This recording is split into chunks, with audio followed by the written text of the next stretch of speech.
All right, let's take one last look at your traffic and weather for your ride in on this Thursday morning.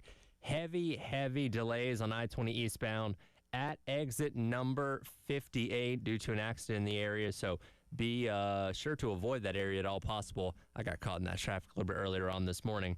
Other than that, nothing too crazy going on. Do have another accident at I-20 westbound right at Monticello Road. Don't see too many delays going through that area, though. Taking a quick peek at the weather, it is pretty cold here in downtown Columbia right now. 52 degrees currently. Today's high will get up to 70, high of 67 tomorrow. Plenty of sunshine both days. That's traffic and weather from the Lutz's Automotive Traffic Center here on The Game.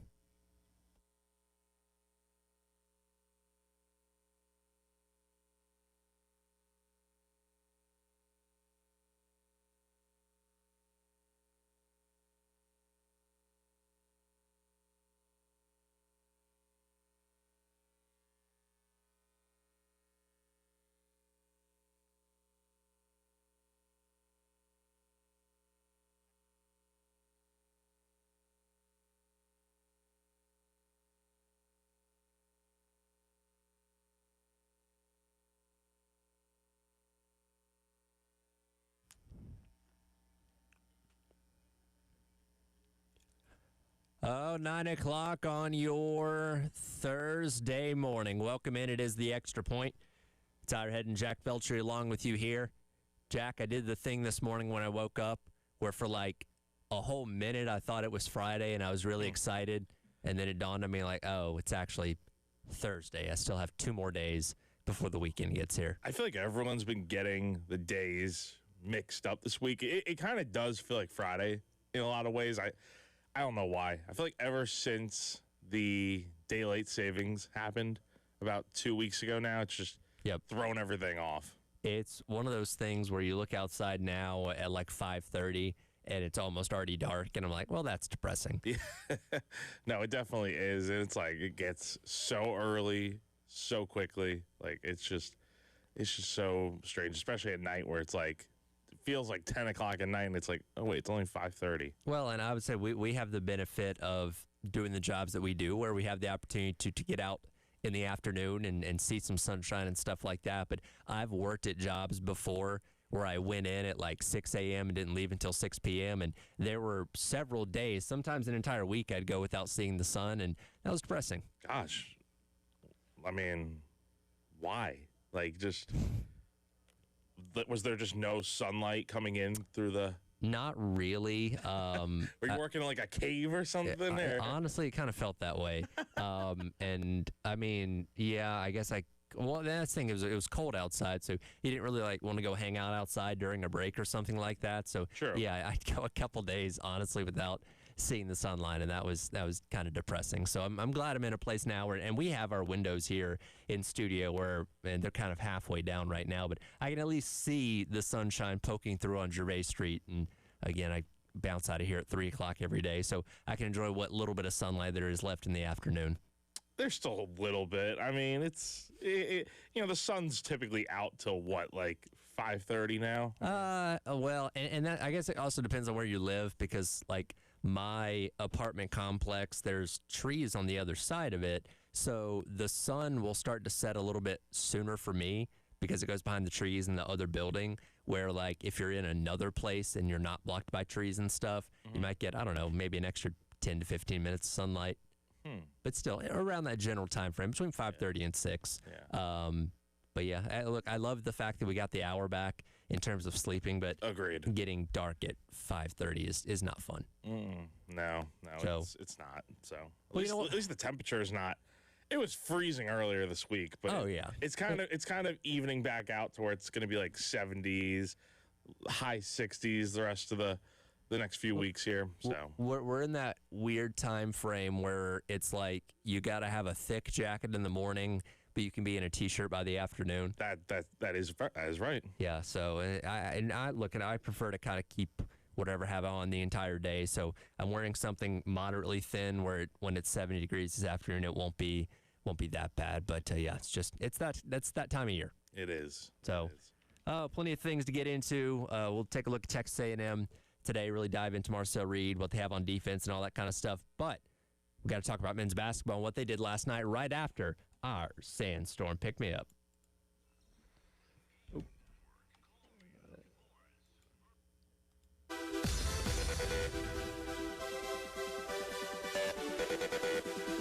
Time to get hyped. Here's your 9 a.m. Sandstorm, sponsored by George Sink Injury Lawyers. Just call all nines.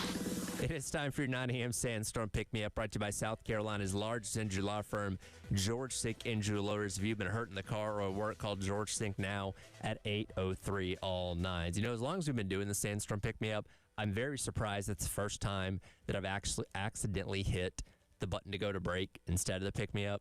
Yeah, you know what? It happens. It does.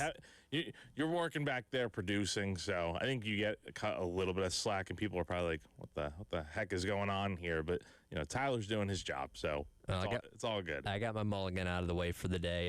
Yeah, you get your breakfast ball out of the way. That's right. That's right. Last night over at Colonial Life Arena, men's basketball, starting off the season 3-0, picking up the 81-61 victory over Presbyterian, and a little bit different look to this game. It actually was kind of slow out of the gates. Carolina wasn't getting the scoring they needed right out of the way, and as you kind of expect, as we talked about the other day, when the three ball is something you're going to rely on pretty heavily, there's going to be some games where you're nailing it, like the other night where you hit 16 of your 43 attempts against Southern Miss, and other days where maybe it's not falling quite the same way as last night. They went 8 of 25 from beyond the arc, and as Coach Paris talked about after the game, you had to find different ways to score, which they did.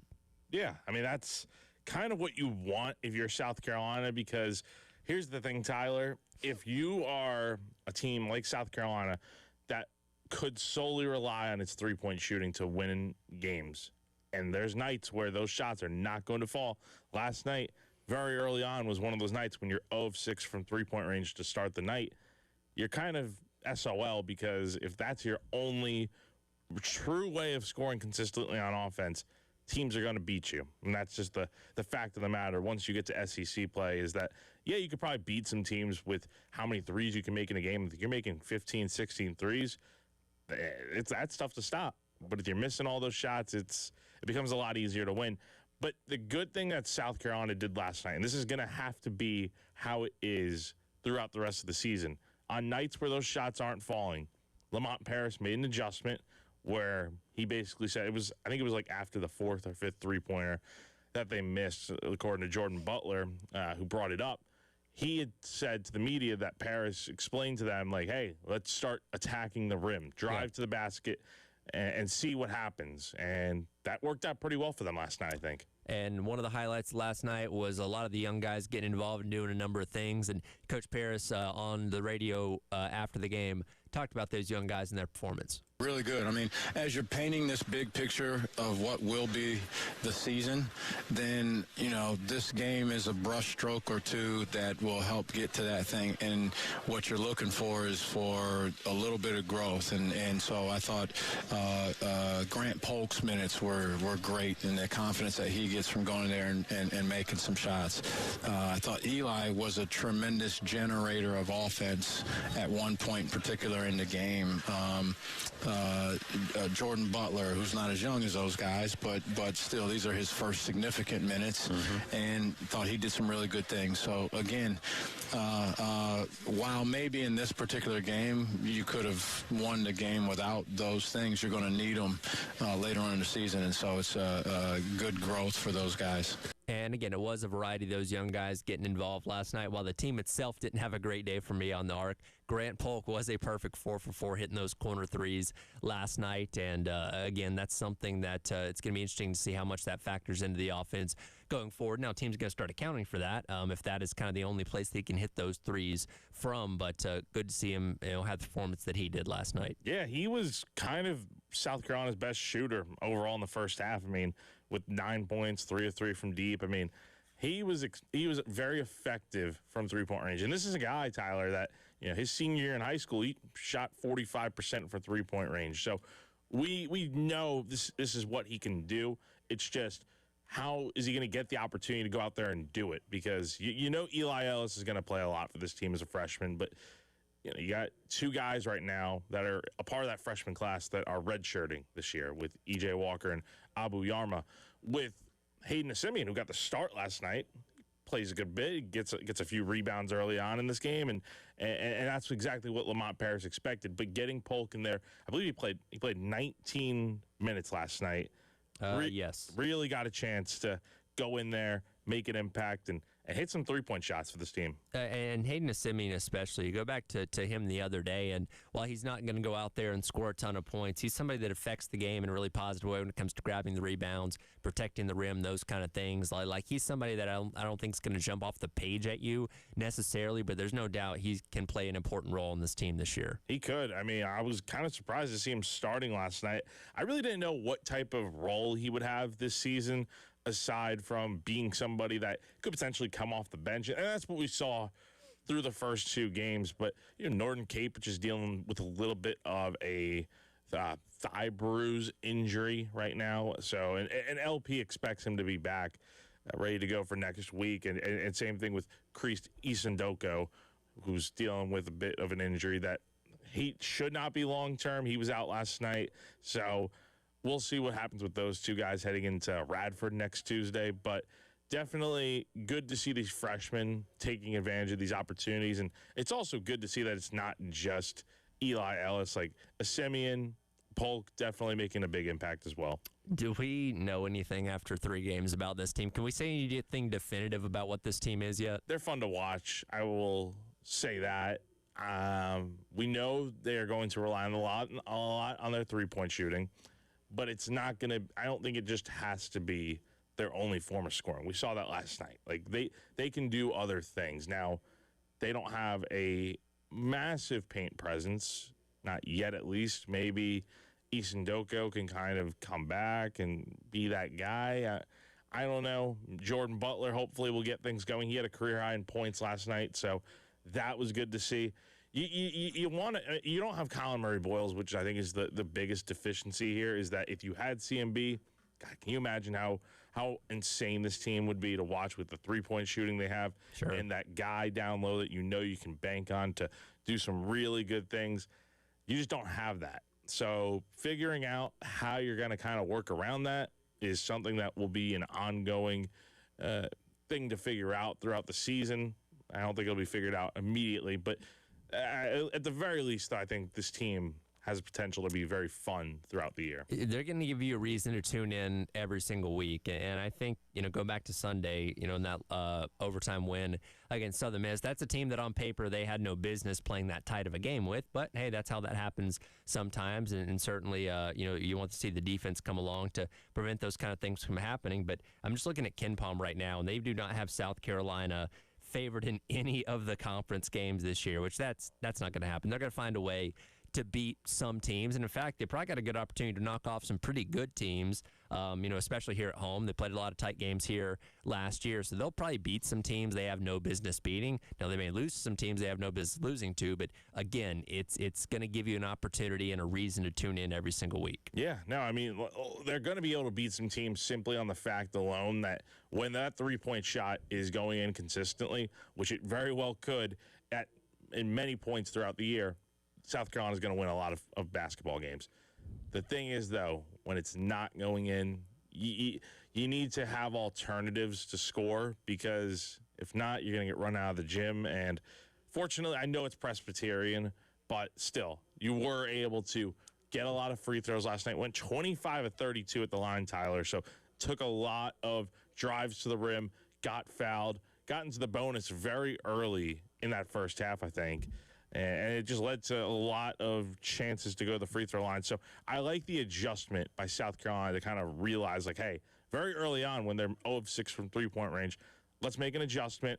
Let's do something different, see if it works. And these are the types of games to try that sort of stuff in. And it worked last night. And we'll see if that becomes something they can do throughout the rest of the season. I introduced my wife to the concept of Eli Sparkman last night when he checked in with about 3-4 minutes to go, and he walks on the court. I'm like, okay, the game's over. She's like, what do you mean? I'm like, well, when Eli Sparkman gets in, that means the game's probably out of hand. Yes, I mean, but I'm sure people are going to be like, oh, well, South Carolina gave up a ton of points in the final few minutes there, because they were up by as much as 34 last night, and that lead got cut down to 20. But honestly, LP didn't really seem overly worried about it because, again, the game's out of hand and you want to have like guys like Sparkman go out there and score points in the end. But ultimately, still, you won by 20, and this was a comfortable victory from start to finish. Yeah, I said, now watch. If he scores a basket, this entire arena is going to go nuts. He didn't score one, but again, when Eli Sparkman checks in, you know that Carolina probably has the game in good hand at that point. Anytime the ball was in his hands, you had the fans kind of starting to cheer and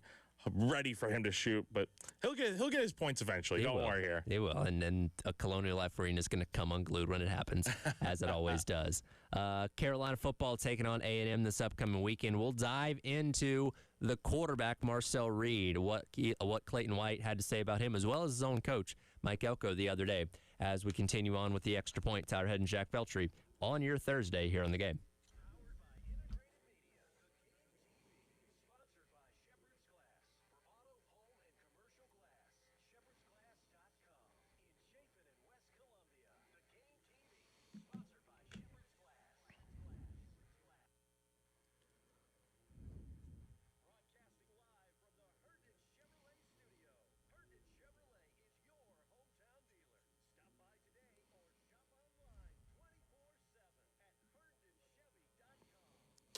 When it comes to HVAC replacements, AAA Heating and Air is the go-to name in the Midlands with guaranteed financing.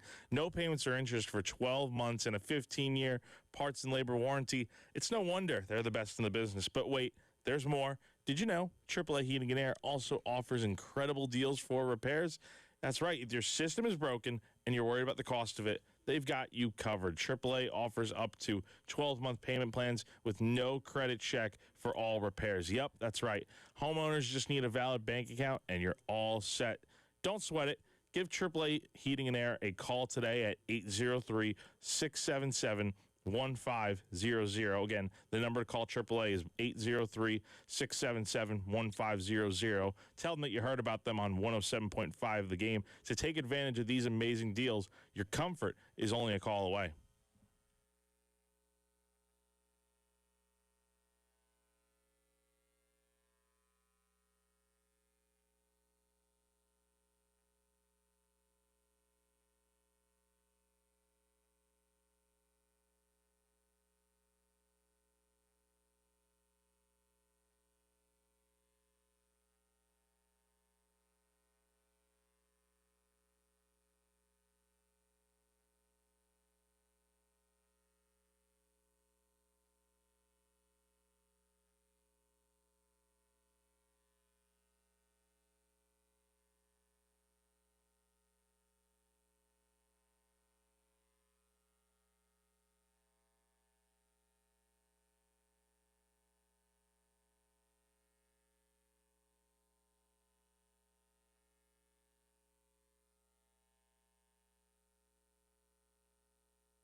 I think Marcel does. I mean, over the years past, I love giving respect to quarterbacks that I've seen that improve their game.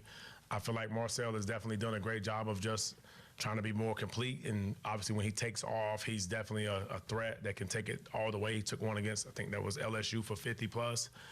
We got to do a great job of understanding his game and understanding how they like to use him, and definitely do a great job of understanding just type of player that he is and what he likes to do.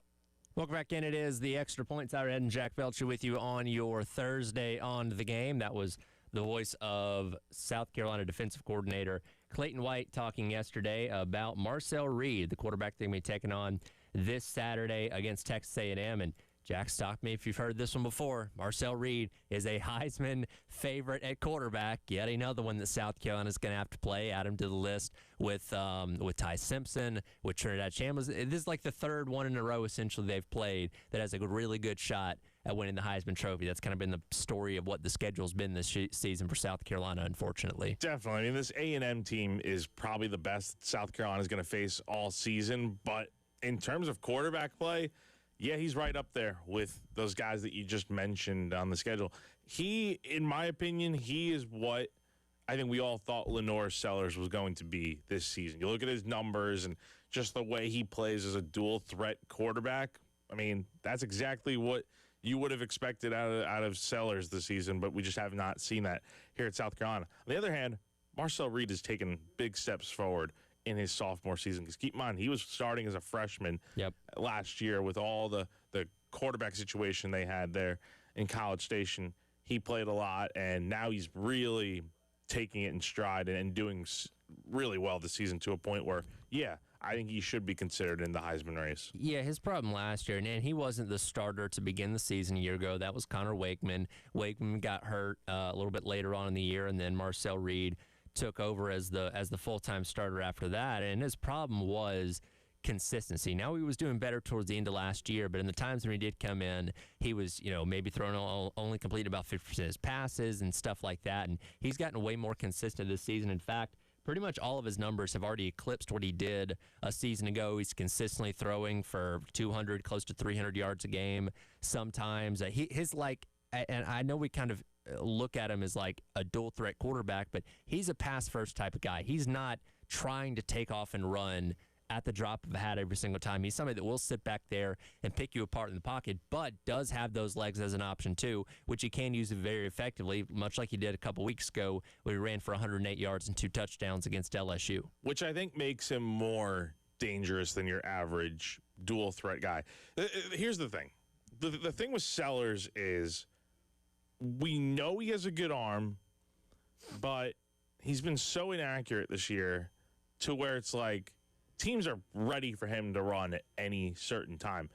The thing with Marcel is, I mean, he's been a very solid passer this year, and like you said, Tyler, that's more times than not going to be his first option is to beat you in the passing game before running.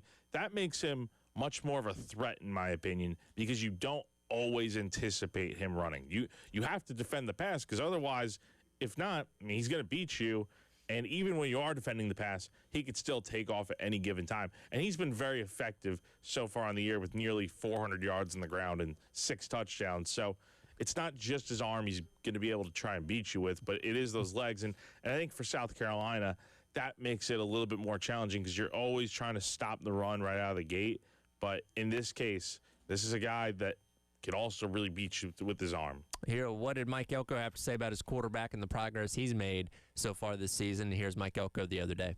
I think he's made a lot of growth, and I think that's, again, when we talked in the offseason about him learning what it takes to be an SEC quarterback, like all of that stuff goes into it. The first thing that happens when a really talented player gets on campus is he relies on his talent, and then somewhere along the line he realizes, like, whoa, okay, now I kind of understand why you were talking about all those things, why pre-snap reads matter, why getting us in the right play matters, but you don't know all that until you actually have to go through it and do it. And I think that was the learning curve that he went through on a really high level last year, to then open his eyes to what it really took from a work standpoint to get there, and then the credit to him for everything that he put in this offseason to elevate his game to be able to do things like that.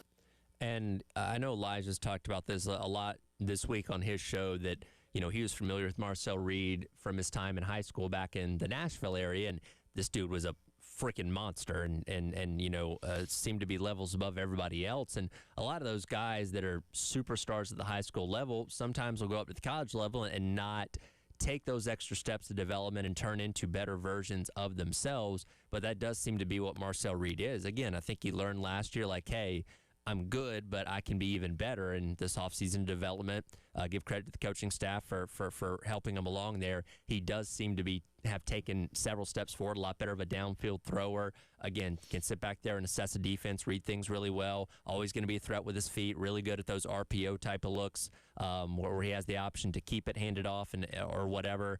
And again, it's just become a lot more well-rounded and dangerous, and he's going to be a handful on Saturday. He is going to be a handful in this game.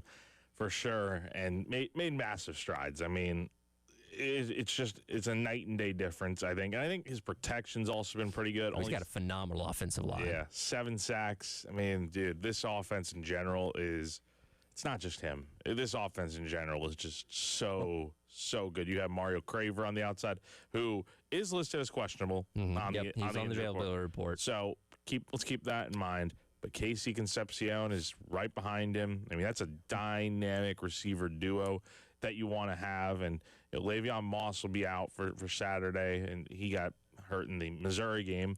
But, I mean, it's not just – I mean, Reed's got weapons everywhere, and he's got a good offensive line, and that's what makes it so tough to stop this A&M offense. And I came across this stat yesterday because, again, he has improved as a downfield passer, but he doesn't have to rely on those kind of things because of guys like Mario Craver and Casey Concepcion. Out of every program in college football, A&M's the only one with 2 receivers with over 300 yards after the catch.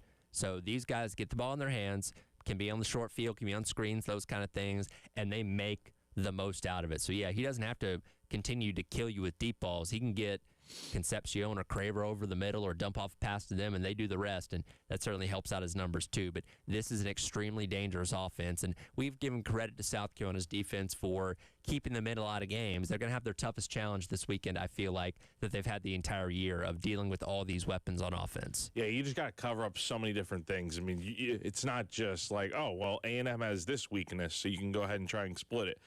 At least on paper, and just from what we've seen, man, it does not feel like they are a team with many weaknesses or faults on offense. Like, quarterback plays good, O-line's good, run game's been pretty consistent with a lot of different guys that can get involved, and the receiving game's also been really sharp with those 2 guys we just mentioned. I mean, this is a dynamic offense, and it's no mistake that this group is number 3 in the country as a team. I mean, and they're very good defensively too, so I mean, it's no accident that they're having the season that they are. Well, the offense is certainly going to be a tricky challenge for South Carolina to combat for Texas A&M, but what they do on defense may be the nightmare for somebody like Mike Fury going into calling his first game as an offensive coordinator at the D1 level. We'll tell you about what they do defensively coming up next and some of the names to know as the Extra Point rolls along. Tyler Head and Jack Beltry with you on your Thursday here on The Game.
All right, welcome back in. It is the Extra Point. Tyler Head and Jack Beltry along with you here on your Thursday on the game, getting you set for the Gamecocks and the Aggies of Texas A&M. Kickoff high noon on Saturday. Will be a 11 a.m. local kick out there in College Station. Gamecocks game day, by the way, gets started that morning with myself and Terry Ford bright and early at 7 a.m. And then, of course, we'll have our watch party that afternoon over at O'Hara's, where you can join us and watch this game and hopefully see South Carolina pull off an upset. I brought this up yesterday with Wes and Chris. This is the fifth time that Carolina will be going on the road versus a top 10 opponent in the Beamer era. Can you tell me the other 4 times they've done that? So going on the road to face a top 10 opponent on the road. Clemson in 22, they were number 8 in the country, if I'm not mistaken. Let's see. Top 10 opponents. Recent or no? Very recent, actually. Very recent. LSU was 11. That's not it. God, who else did they play this year on the road? Not Missouri. Very recent? Very recent. Like, who am I missing here? They played number 7 Ole Miss on the road a couple weeks ago. That's right. How did I forget that? Let's see. Was it last year's game against Alabama? Were they number 7 as well? Yeah, they were definitely top 10. Okay. I had it written down yesterday and I erased it, but I believe they're number 7. You're right about the Clemson game from 2022. They were number 8. I think I may have omitted that when I was talking to Wes and Chris yesterday, but also in 21, they played on the road at number 2 Georgia. That's and right. 23, they played on the road at number 1 Georgia. Yeah, those Georgia games, man. Those were, gosh, still can't believe they didn't win that 23 Georgia game. 14-3 lead at halftime, man. TJ Sanders had the half of his life. And Juice Wells, that was the last time we saw him in a Gamecock uniform. Yeah. A lot of things happened that day. But regardless, this is a challenge that they're not unfamiliar with in terms of going on the road and taking on a highly ranked team, and a team that a lot of people can make the case is maybe the best team in the country right now in Texas A&M. And a big reason for that is because of their defense. And there's one name you need to know on defense, that is Cassius Howell. Mike Elko talked about him the other day in his presser. I think it'd be great for him. I think it'd be great for our program. I don't know that Miles would like it, but maybe some part of him would enjoy the program having success.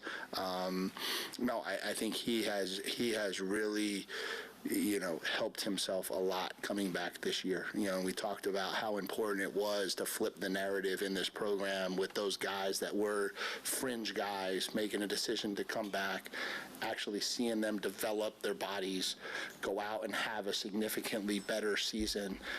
You can't speak to how much that means to our program moving forward. And so because of all of that, I would love it to end with him setting the single season sack record, with him getting a ton of national recognition, and him ultimately feeling like he made a really good decision for himself and his family by being part of this program one more year. And he's right. Cassius Howell did come back for another year, spent 3 years at Bowling Green before transferring to A&M, and had a very respectable season last year with 4 sacks, and probably could have found himself on an NFL roster, maybe as a mid to late round pick a season ago. But the way he's playing right now, he's working himself into being a much higher pick in the draft. And as you heard there from Mike Elko, maybe looking at a chance to set the single season sack record for Texas A&M. Is through 9 games. He already has 10.5 sacks, which is also the lead in the SEC. He's the 6th best pass rush win rate in the entire country at a just over 23%. This guy comes off the edge. Look out for big number 9. He's 6'2", maybe a little bit smaller than some of the edges around the country, but this guy gets after it, and he's going to have a big effect on this game on Saturday. Wonder what the over/under on sacks for him in this game is. I gotta feel like it's probably like 1.5. I mean, he's that type of player who's just so good. He's what Kyle Kennard was for this team last year for South Carolina. I mean, just a really good player and it's not even close with how good Howell is. I mean, look at the rest of the guys on A&M's defense. None of them come particularly close to having the amount of sacks that he does with 10.5. I mean, I think the next highest guy is like 3.5. So, which is okay, but like Howell is far and away the biggest threat that this A&M defense has. But I will say this. So they're second in the nation with 34 total sacks in the year. 14 different players on their defense have at least half a sack, because Cassius Howell leads the way, obviously, with 10.5, but they can get after you on all fronts. They got linebackers that can come up. They got guys that come in on blitzes, things like that. Like, they are going to be swarming to Lenore Sellers, and I think he's going to have his work cut out for him on Saturday if they're going to be able to win this game. In fact, Brooks Austin, the film guy on YouTube, had a really good breakdown of A&M's defense and how they performed against Missouri the other day. And I did actually text him yesterday about his video and to get his thoughts on what he thought Saturday was going to be like for South Carolina. And he basically said, I think Lenore Sellers is going to be running for his life because of how good this pass rush is and, well, quite frankly, how poor the South Carolina offensive line, as well as just pass blocking as a whole. We've seen running backs have their issues in pass blocking too. Like, it's going to have to be a big step forward from that pass blocking unit for Carolina if they want to keep Sellers upright on Saturday. And I just don't know if this is the game where we're going to see that. I mean, this offensive line kind of is what it is, and you already made the coaching change with Sean Elliott taking over as the offensive line coach, and we have not seen significant progress really at all. Still giving up a lot of sacks, a lot of TFLs, and that's something South Carolina wants to correct and have not be an issue, but it is, and it's just something you're gonna have to work through. And with your Sellers on Saturday, I mean, look, there's going to be times where you're faced with heavy pressure. That could be the case for most of this game. It's just you got to get the ball out in those situations, and if it means throwing it out of bounds and throwing it away, do it, because it's better than taking a 15-yard loss on a sack. Yeah, and then this is again where Furry's game plan, I'm interested to see how he combats this, and maybe it is a lot of short throws, getting the ball out quick.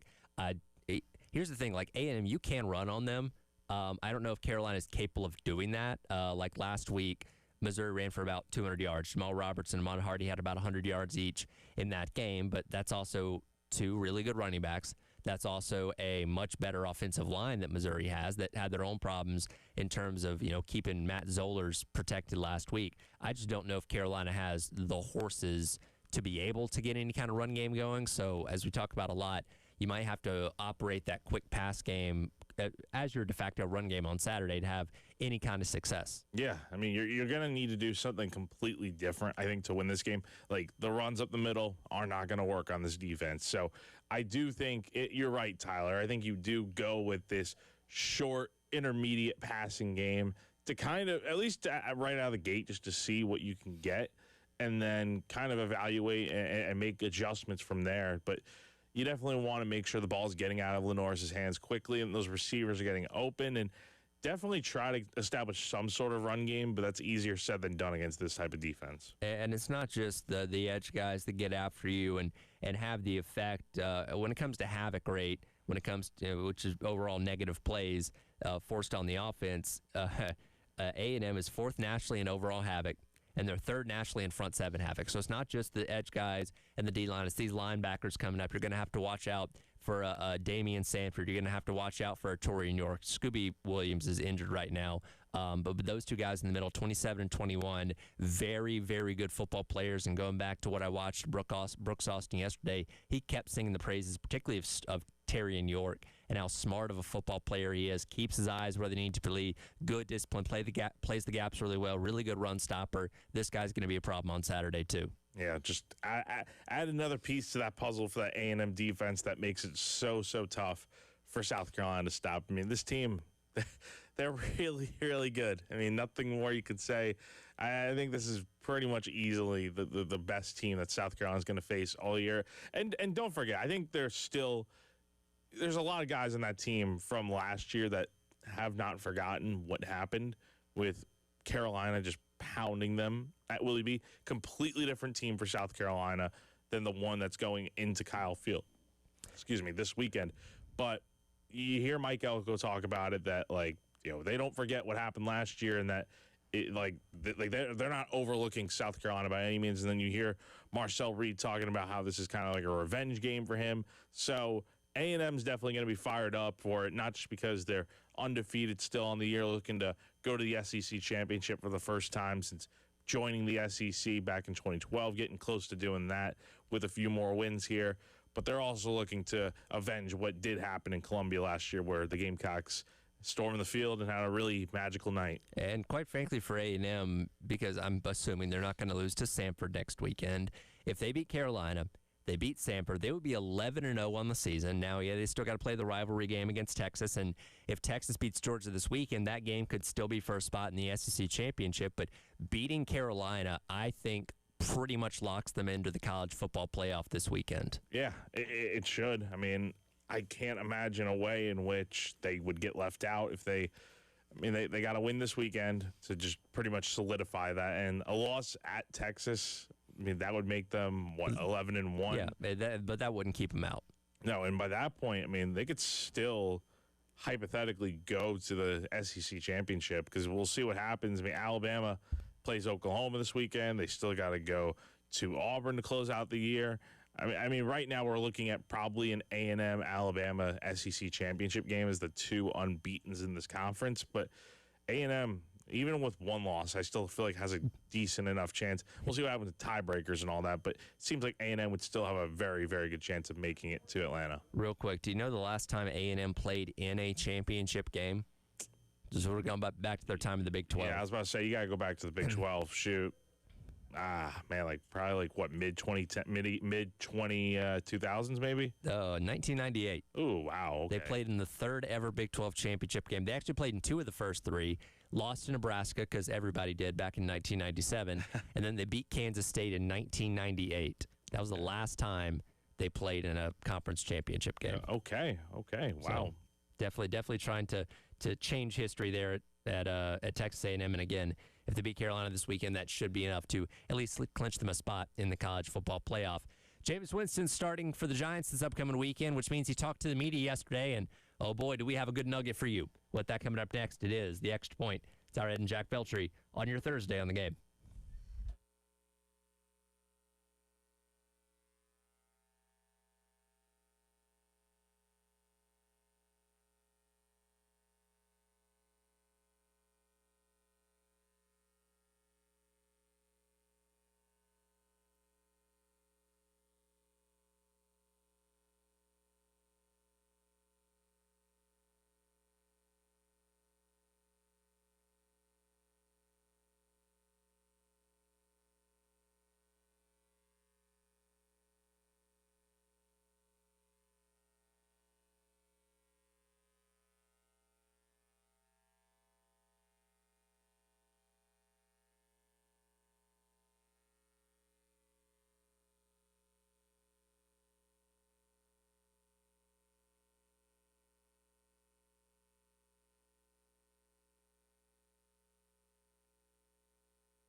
want fans to know about you?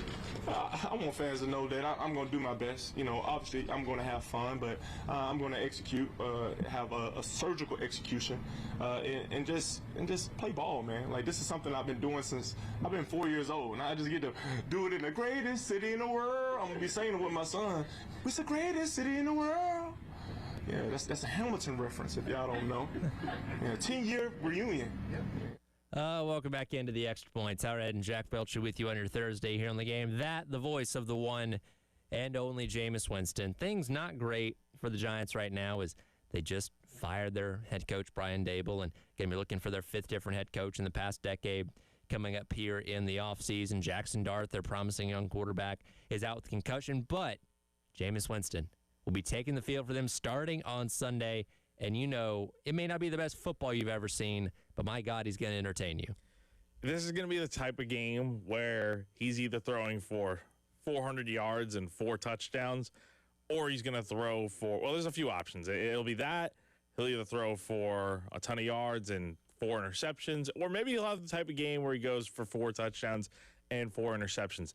The thing about Jameis is you never know what to expect with him. He's a true wild card in every sense of the word, but that's what makes him so entertaining. It's not just his insanely fun personality that he has, but also just his play on the field. It's like, that's why you play the next play, because you just never know what you're going to get out of him. Well, you know what's funny? They're playing the Packers, by the way. It'll be a home game for the Giants. And while, yes, the Packers on paper are a much better team, they for some reason played down to lesser opponents. They lost to the Browns. They lost to the Panthers a couple weeks ago. Like, I could see Jameis Winston have one of those blow-up games where he does throw for 350 and 4 touchdowns. Now, next week, if he starts again, that'll probably be the 4-interception game. But for at least 1 week, he looks like the best quarterback in the league. And here's the other thing. He's got pretty good career numbers against the Packers. I saw a stat yesterday. He's got like 7 touchdowns and no interceptions against this team. So it's a pretty good time to have him start this weekend. But I think you're going to see a lot of people glued to this game just because Jameis is just such a likable person. I mean, I found myself going down the rabbit hole of watching old Jameis like bits from like when he was at the Super Bowl this year at Media Day, talking to players and just all these other things like his pregame speeches. You remember the one from last year where it's the snow game for the Browns against like, the Steelers? I saw that clip again yesterday. God, what was the line he had about walking into battle or something? Like, it's just. He's seriously just one of one. It is funny because when he was at Florida State, obviously they won a lot, but I think he was largely disliked by most of the football community because, again, he got in trouble. There was the sexual assault case, and again, the details of that, maybe weren't as bad as they initially seemed and didn't end up having any punishment for him in that. He stole the crab legs, did the thing where he got suspended for jumping on the picnic table and all those kind of things. And I think there was just a bad image of Jameis Winston coming out of college. But since he's been in the league, especially when he gets behind a microphone, and maybe that's the thing, he didn't talk enough in college where we could really kind of understand his personality. Now he's quite literally one of the most beloved guys in the entire league. It's like you wouldn't even think of him as that guy he was in college. Like, and I think you're right. Like, there was definitely this vibe that, like, yeah, he was not a good dude in college, but yeah, ever since he got in front of a microphone, man, it's just been nonstop good moments after good moments. Here's the quote that he did say that I was thinking of. Quote, "The horse is prepared for battle, but victory comes from the Lord." There it is. Like only Jameis Winston can do stuff like this. His pregame speeches are just so entertaining. If I'm a player and I'm getting ready to just get going for a game and I hear this guy yapping, I honestly could not help myself but burst out laughing. Like, I just don't, I can't take him serious half the time, but that's the other thing. He's saying this stuff with 1,000% seriousness. It's not some sort of bit or anything. This is just who he is. What's your mileage on Hamilton? You a fan? I have not seen Hamilton. You've not seen Hamilton? No. Caroline loves Hamilton, so I probably do need to check it out. I know it's on the whatever it is. I think the full musical has been taped and it's on Disney Plus. It is, so yeah. I will definitely need to check it out. I hear such good things about it, though. I enjoy it. My wife is also obsessed with it, and I had listened to it with her before and watched the thing on Disney Plus. But when they came to the Koger Center last year, we went and saw it. I'm like, okay, now I get it. And I'm a big American history nerd anyway. Oh, totally. So it was right up my alley. I enjoyed it. I would recommend going to see it if you can. Yeah, I definitely need to. So for sure. Jameis Winston, also a fan of Hamilton. Well, that was not on my bingo card, quite frankly. But he's fully embraced New York, I think. He really has. He's honestly, I would love to see him finish out his career there because he's been a great mentor for Jackson Dart from the looks of it. And just, he's a fan favorite there now in less than a year. So definitely so. And again, we'll see what the experience is of him starting on Sunday going to be. Coming up next, in hour number 2, we'll jump into the Garnet Trust Hour. Presented by Krantz Cooling Heating. Wes Mitchell will join us, and we'll take a look at teams facing elimination in the college football playoff this weekend, as well as talk with Jackson Calloway of Aggie-El coming up at 10:30. It's all up the next hour here on The Game.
All right, welcome back in. Garnet Trust Hour presented by Krantz Cooling and Heating. Tyler Head, Jack Feltry, Wes Mitchell along with you here on your Thursday on the game.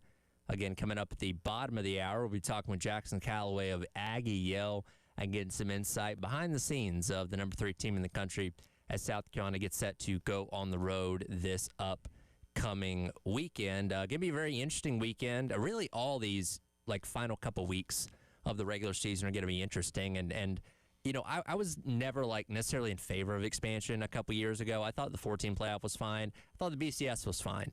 But I will say I'm thankful that, especially doing the job that we do here, that the 12-team playoff has given us so many stories and angles to follow in the last couple weeks of the regular season. Because if we were just in a 4-team playoff era, right, we'd be talking about, all right, Ohio State and Indiana destined to play each other in the Big 12 championship, and likely even the loser probably still gets in the Final Four. A&M and Alabama probably destined to play in the SEC championship. Loser may still get in as well. And not that there's anything wrong with that, because that'd be respecting the greatness of those 4 respective teams as of right now. But we have so many different angles to examine these next couple weeks of how many teams are still in the mix to make one of those coveted 12 spots in the playoff. We're going to see more and more teams get eliminated from this playoff every single week, just because now we're starting to get into the nitty-gritty of the schedule, where you're going to have a lot of ranked teams facing ranked teams. And in a lot of those cases, you're talking about teams with 2 losses like this weekend. Big time for Texas and Oklahoma to get a win here to stay alive, because if not, they're 7-2 right now, and they're facing Georgia and Alabama both on the road.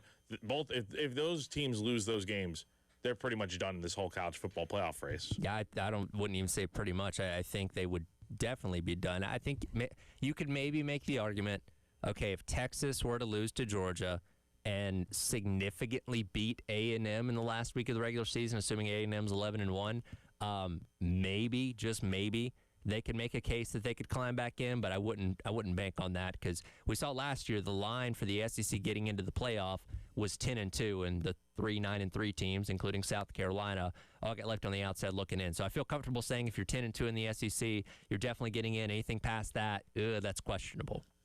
I think it's going to depend on the other teams as well, obviously, when you start getting down to that. I have said since the offseason, all this chatter about strength of record is now an official statistic for the committee, and all the propaganda that the SEC has sort of put out there all offseason about, hey, guys, we're playing the most difficult schedules in the country, has all been designed to where we're going to get a 3-loss team into this thing sooner rather than later. Now, that said, guys, to me, Texas, I don't know if there's a path with 3 losses to where I feel like Texas has done enough to get in. I think you could look at some of these SEC schedules where you just said, man, to survive with just 3 losses, they should be rewarded. Among the teams we're talking about right now, I'd have to look at the actual numbers in terms of strength of schedule, strength of record. How much do you factor in that, Oklahoma had quarterback injury concerns for part of the year? Their loss to Texas, you had your star quarterback was playing but was clearly not himself. I don't know, but I think you're talking about 2 teams to me that I'm trying to think of who all they've beaten. That was a big win for Oklahoma against Tennessee on the road. Yep. But when talking about those 2 teams, man, you need a marquee win, I feel like. And to get into the playoff, yes, it's easier than it's ever been. However, you still need to win some big games, man. And I think for both those teams, I look at this as an opportunity. If you're Texas and you go and you beat Georgia, if you're Oklahoma and you can go to Alabama and beat Alabama, you kind of are staking your claim for the fact that you're at that point a playoff team. I think you're probably getting in. Let's say they go on the road this weekend, Texas, beat Georgia, and then they lose to A&M at home to end the year. So they would have wins over the top 5 Georgia team, Vanderbilt, who's also ranked, and Oklahoma. and they have losses to Ohio State on the road, who's been unequivocally the number one team in the country, at Florida, and then A&M. I mean, I think they got the quality wins to get them in. That maybe is a resume to get in. Well, it also depends on how they would lose to A&M. Well, let's say hypothetically beat Georgia, close game, win that game on the road. You lose tight to A&M down the stretch. You lose, let's say, by a touchdown. I don't know. I mean, they're probably going to have the best 3-loss resume you could have, as long as those other teams like Oklahoma and Vanderbilt and Georgia are all still highly ranked. I mean, those are 3 of the best wins you're going to find on any schedule all year, even with the 3 losses. And I feel like you have to consider the fact that Texas went to Ohio State to open the season. Not every team is playing that type of quality opponent going to the Horseshoe so early on in the season. I mean, Ohio State plays cupcake opponents outside of that in non-con. So for Texas to go there, and I know early in the year, lose by a touchdown, but I feel like you got to give them some credibility for that they went there and look at their strength of schedule a little bit. And again, there's new metrics that the committee is putting into effect this year in terms of really taking a look at who you played, how you played them, when you lost, how you lost, or how you won, and all that kind of stuff that does kind of reflect in the way that the rankings look as of right now. Because I think, and Jack, we talked about this the other day, I think the only ranked team in the SEC that we're excluding from having a chance at the playoffs is Tennessee at number 23, because they already have 3 losses, and I don't think they have an opportunity to really climb that much higher by closing out the season, even though that could include a win over a currently number 14 Vanderbilt team. But from A&M at 3 to Vanderbilt at 14, there are 7 teams ranked within that small window that all have really good shots to make it in. Now, again, some of these teams are going to start playing each other, which will naturally eliminate them, but I mean, especially considering the fact the ACC is looking like a one-bid league, the Big 12 maybe a one-bid league, the SEC, compared to last year, they got 3 teams in, may have a shot at 5, maybe 6 teams if they're lucky.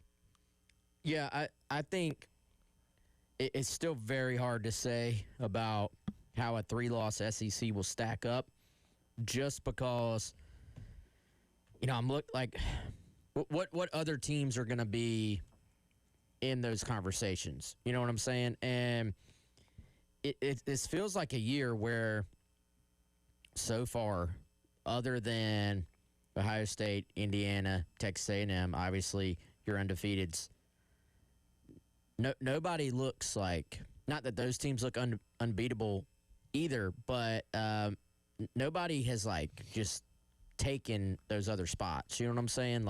They're to me the final few slots for the college football playoff are going to be highly, highly competitive, and I would say highly discussed. I mean, you have who the heck is going to take the ACC spot? If anything, the ACC this year has started to create a case that maybe a championship doesn't even get you into the thing. You know what I'm saying? Do you guys know the doomsday scenario for them, by the way? What's the...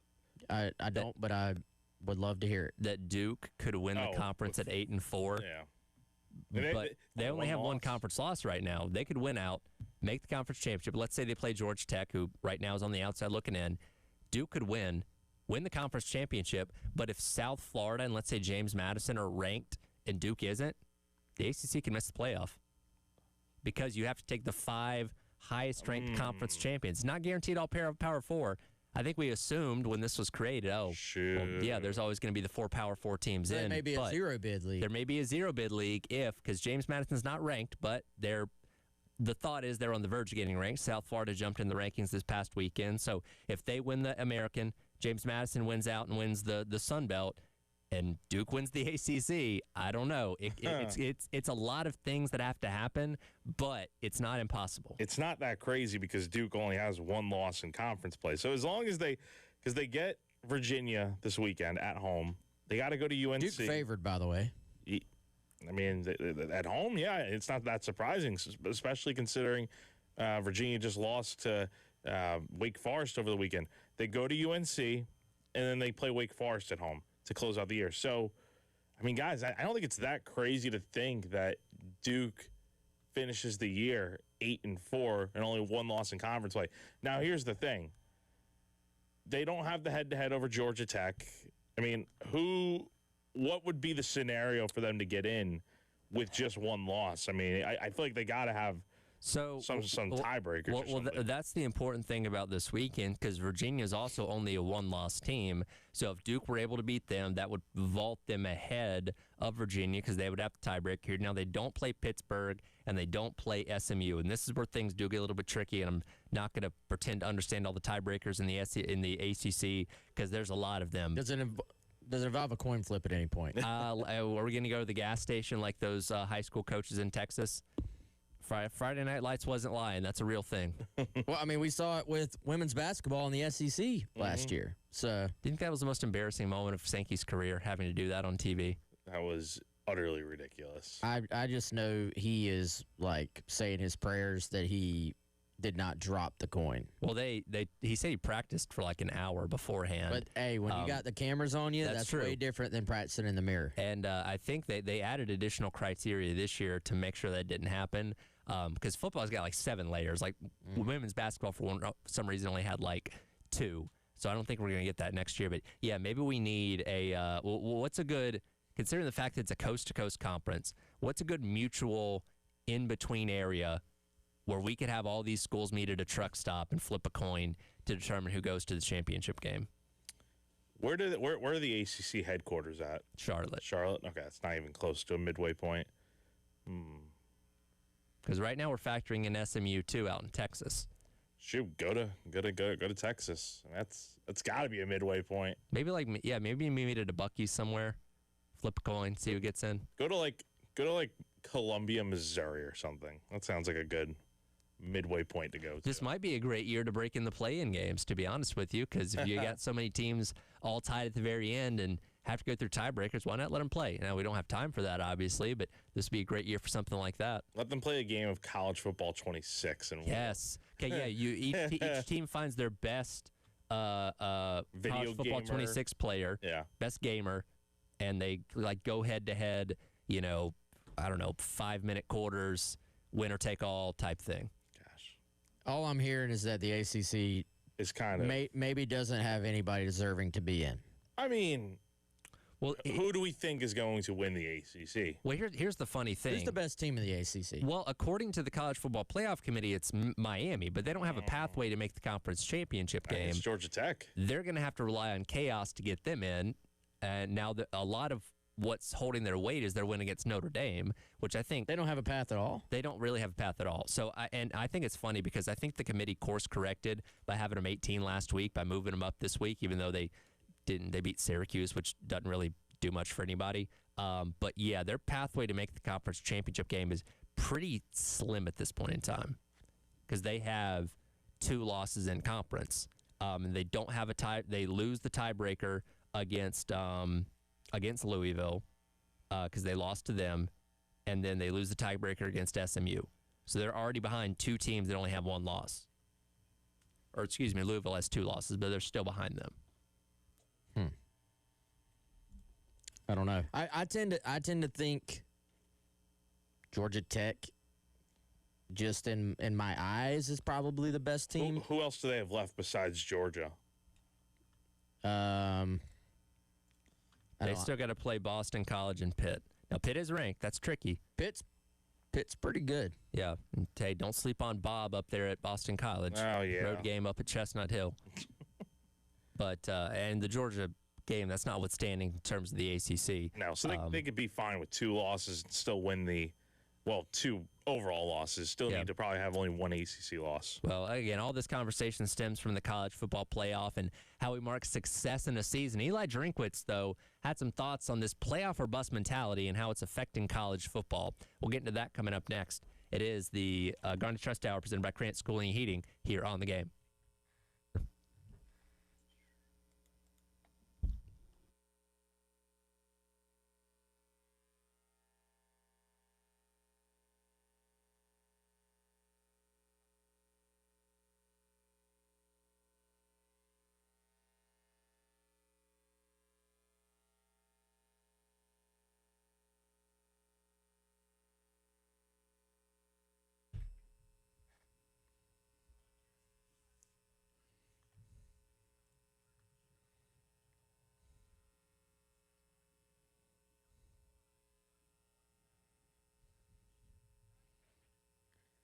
All right, guys. Allow me to tell you about our friends at Integrated Media. Call them today, 803-948-8327, integratedmediainc.com for more information on all their services. You ever thought about transforming your home into a smart home? Interested in upgrading your home theater system? Maybe you want to take that entertainment room or man cave to the next level so that you're hosting it for the big games, for playoffs, for football, for basketball, for baseball, whatever it may be. Our friends at Integrated Media can help you do just that. And the great part is you can just share your vision, and then they're going to make it a reality for you.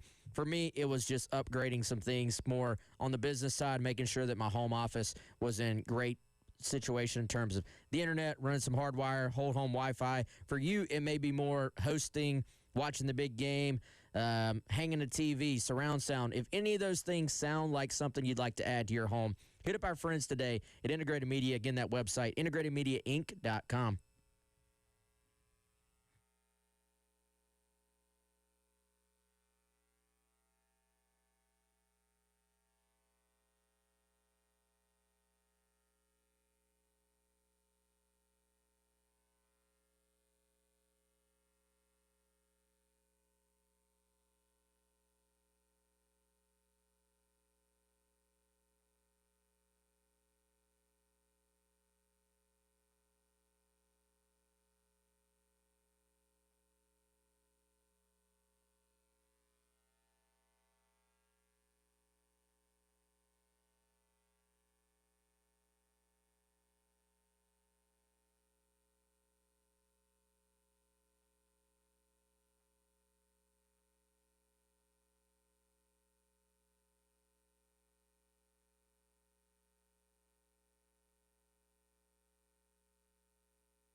All right, welcome back in. It is the Garnet Trust Hour presented by Krantz Cooling and Heating. Tyler Head, Jack Belcher, Wes Mitchell, along with you here on your Thursday on the game. Tonight, Carolina calls Coach Beamer and Todd Ellis at 7 o'clock. You'll get Coach Beamer's final thoughts ahead of Saturday's matchup against the number 3 Texas A&M Aggies, and then that'll lead right in to Thursday Night Football with the Jets going on the road to take on AFC East foe, the New England Patriots. Patriots rocking some pretty cool nor'easter jerseys, by the way, tonight, or uniforms, by the way, tonight. That's excited to watch them on Prime Video. We talk so much about the college football playoff, talk there about teams kind of facing elimination this weekend. If they lose, Miami's chance of getting in, where the ACC stands and all that. And obviously the playoff narrative is what dominates the college football year or calendar most of the year, especially as you get late in the season.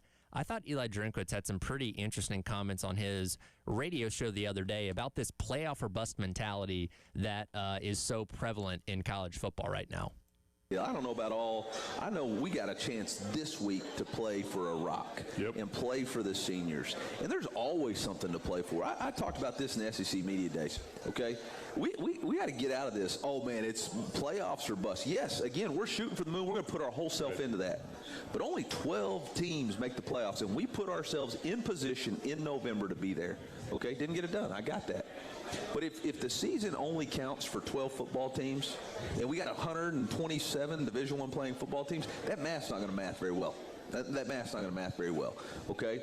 Football is more than just the playoff potential. And, again, we were there. We were there. We didn't get it done. But, you know, there's a whole heck of a lot to be proud of. There's a whole heck of a lot to play for. And I will, going back to the 4-team playoff era that we're only 2 years removed from now, I do think there was a lot of programs that kind of understood that they weren't probably going to get to that level of success to be one of the best 4 teams in college football and be selected for that. But the 12-team playoff is so accessible, right? Ari Wasserman of On3 the other day wrote about there's 32 teams roughly still in the mix to make this year's playoff, either by being high enough ranked to get an at-large bid or by respective conference championship races. So I think for everybody, it seems so obtainable that I think every program, especially in Power 4, goes with the, hey, we need to be good enough to make it in the playoff, and if you're not getting us close to there, we're going to move on from you as a head coach. I mean, you're right. Like, I think the patience wears thin with some programs. Like, I mean, guys, can you imagine if Alabama was not having the season that they are right now and looking at like a 3-loss season right now? And I think Bama fans would be ready to run Kalen DeBoer out of town just because that would be 2 missed years in a row with the playoff. Now, that said, Alabama's going to be fine this year in making the playoff as long as things go well the next 3 weeks here. But that's just an example of like, hey, like if you're not living up to that standard of now you have a chance to make the playoff in the 12-team format, you know, these fans are going to run out of patience real quick. It's different at some schools. Like, I don't think Boston College has any expectation of going to the college football playoff year in and year out under Bill O'Brien. I mean, they're awful this year, probably the worst Power 4 team out there. But most teams, their realistic goal is to get there. Well, and off your point about Boston College, because, yes, Bill O'Brien's having a rough go over there as of right now and yelling at people in press conferences and stuff like that. What's up, Trevor, in case anybody hasn't heard that. I do think that creates the idea that if this continues for a couple of years, even if Boston College, you know, becomes like a 6-6 team, is making bowl games and all that kind of stuff, I think the fan base may look at it and say, or the people in charge may look at it and say, hey, we should be in the mix. If Bill O'Brien's the right guy, he should be getting us closer to making the college football playoff. And if in 3 or 4 years they're not close enough, then they move on from it. I don't know if that's going to happen because we're still so young in this 12-team era, but I think it opens the door for so many more teams to think they have a shot at making the playoff that I think we already have a high amount of coach turnover anyway. I think you get more prevalent because everybody thinks they're going to have a shot at this thing.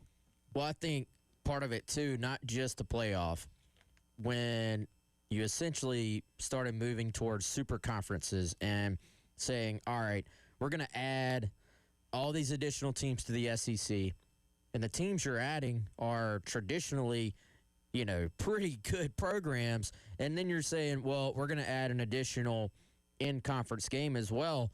Like, I distinctly remember us having on last year an Oklahoma beat writer, and this was when we were going through that kind of off-season stretch where we're just having, like, different teams, just randomly, different future opponents and all this stuff, and I was going, wow, every single beat writer we've had in here has pretty high expectations for their team in the new SEC. And when Drink talks about that math ain't mathin', well, not like somebody has to lose the games. And so you're talking about the most highly competitive conference that exists, and every SEC game you play, there's clearly going to be a winner and a loser. So ain't everybody going even 8-4. You know, somebody's got to go 4-8. And so now our absolute bottom feeder, who was good for giving everybody a win every year in Vanderbilt, they messed around and got good too. So, you know, I don't expect Florida to be down forever. Arkansas is about to try to make a hire. Auburn's about to make a hire. Like, it never ends. So I do think there is some danger in everybody having these high expectations, and you're just playing in a conference where you're going to get beat up week in, week out. And so there's only so many slots to make the playoff, but it does feel accessible, but obviously you got to do what you got to do to get there. And it is still, it was kind of interesting. It is more accessible than ever, but then you look at the teams at the very end last year and you're going, wait a second. These are the same blue blood type programs for the most part that got in the previous system at the end. Right. So I think if the SEC or the Big Ten adds anybody else, I think you have to go, and really any of the conferences, I think we have to go back to divisions, but among so like the SEC, and I didn't actually think they should go to 9 games, to be honest. I know why they did, money, but I thought they should have stayed with 8 because you can build in a win if you're the SEC with that additional game, as opposed to building in a loss for half of your teams. So real quick, Tyler, I think if you go to divisions, or if you're the ACC, you add a few teams and go to divisions, you can still make the divisions based on geography and not have, freaking Stanford volleyball playing Wake Forest on a Tuesday night in the middle of class. Right. So if you go to bigger and bigger conferences, I think you can go to divisions within those conferences and then pair them off from more of a geography standpoint. So it's kind of like when you look at that chart and it's like 5-7 businesses own every business on the planet now. Well, the SEC may own every school, but you still have the divisions, but they're just under a different, bigger banner. Yeah, I don't know. Maybe that's on the horizon. Nothing's off the table to me at this point because so much has changed in college football in just these past handful of years. But some interesting thoughts there from Eli Drinkwitz on kind of the playoff or bust mindset we have in the sport as of right now. One team that I think we know is probably going to make the playoff is the Texas A&M and Aggies that Carolina will be playing this weekend. We'll talk with Jackson Callaway of Aggie Yell coming up next to get some insight into Carolina's opponents. Up next in the Garnet Trust Hour, presented by Krantz Cooling and Heating on the Game.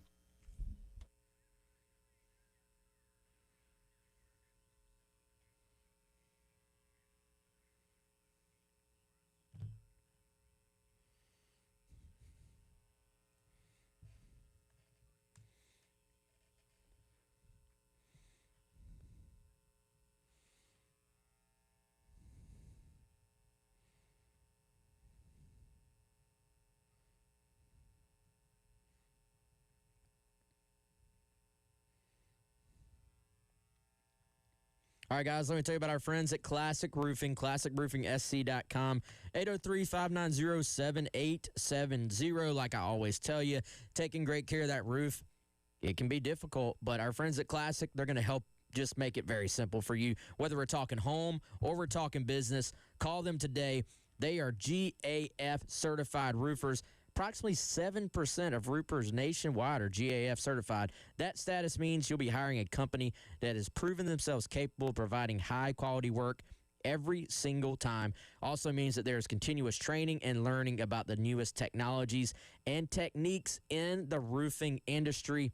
Classic Roofing has been to my house. Let them come to your house as well. If you go to that website, hit the free estimate button. They're going to come out, take an extensive, again, free look at your roof, let you know if there are any problems popping up right now so you can know for later. 803-590-7870.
All right, welcome back in. It is the Garnet Trust Hour presented by Krantz Cooling and Heating. Tyler, Wes, and Jack along with you here on your Thursday on the game. Getting set for the Gamecocks road trip to College Station to take on the Aggies. Coming up on Saturday, let's get some thoughts from the enemy perspective as we bring in Jackson Calloway from Aggie Yell on the AAA Heating and Air phone lines. Jackson, first of all, appreciate you taking the time. How are we doing today, man? I'm good, man. I'm blessed. I'm really excited to be here, talk about some Aggie and South Carolina Gamecock football here today this morning. Very good. Let's start off with this. This is the second year of Mike Elko, 9 games in, undefeated, number 3 team in the country, looking like not quite a lock, but almost a lock for the college football playoff at this point in time. Ahead of schedule, on schedule, where are we at in terms of where the expectations were at this point for Mike Elko? Yeah, I think coming off of last year and the fall that kind of happened at the end of the last season, just due to the many reasons, I think that they didn't have the talent. I think the Le'Veon Moss injury, kind of seeing that, I think a lot of fans are kind of down after what kind of felt like a year where A&M could have gotten ahead and they kind of missed on this opportunity. I think coming into this season, a lot of people kind of expected this to be a much better team. But with the schedule, it looked like preseason, everyone kind of thought, okay, this may be another 8-4, maybe 9-3 season. And so obviously sitting here at 9-0 is pretty awesome. But there's still a lot of work to be done. I think Mike Elko will be the first one to tell you that. But I think right now, like, they have an opportunity to go and do something for A&M that we haven't seen in a long time. And it continues this week in South Carolina. Jackson, it's Jack. Hope you're doing well, man. You mentioned kind of the schedule there that A&M has had to play this year, and that kind of leads me into my question. You know, look at the schedule. I mean, yes, they went to Notre Dame and won a really tight-knit game, but especially in SEC play, haven't had to play the toughest schedule. I mean, look at it. Auburn, Mississippi State, Florida, Arkansas, LSU, Missouri. All those teams have one thing in common, that they don't have a winning record in conference play. So my question is, how much has that kind of helped A&M get to where they are? And what have you kind of learned about them through what they've had to go through in conference play? Yeah, and you know, when we have these discussions, and I think especially the college football playoff rankings now, it's a bigger topic than ever. And I think when you look back at the games, I think even preseason, you probably thought that a lot of these games would be much harder than they were. I think you thought Auburn and Florida were going to be better teams than they panned out to be. And so when you kind of look at, I think A&M's still been able to find gutsy wins, especially when you look back at the Auburn game, when everything was being called and you're kind of in a weird spot with penalties and you're not able to quite get going. I think that they've kind of built this reputation to just gut out wins when they need to. And, you know, obviously, like we're saying, A&M, the schedule hasn't looked as great as you kind of expected it to preseason. But that Notre Dame game does loom large. I still think that's one of the best wins in college football. They haven't been properly tested either, but, you know, when looking at the schedule going ahead, I think South Carolina is still a very talented team. You saw them compete with Alabama just a few weeks ago.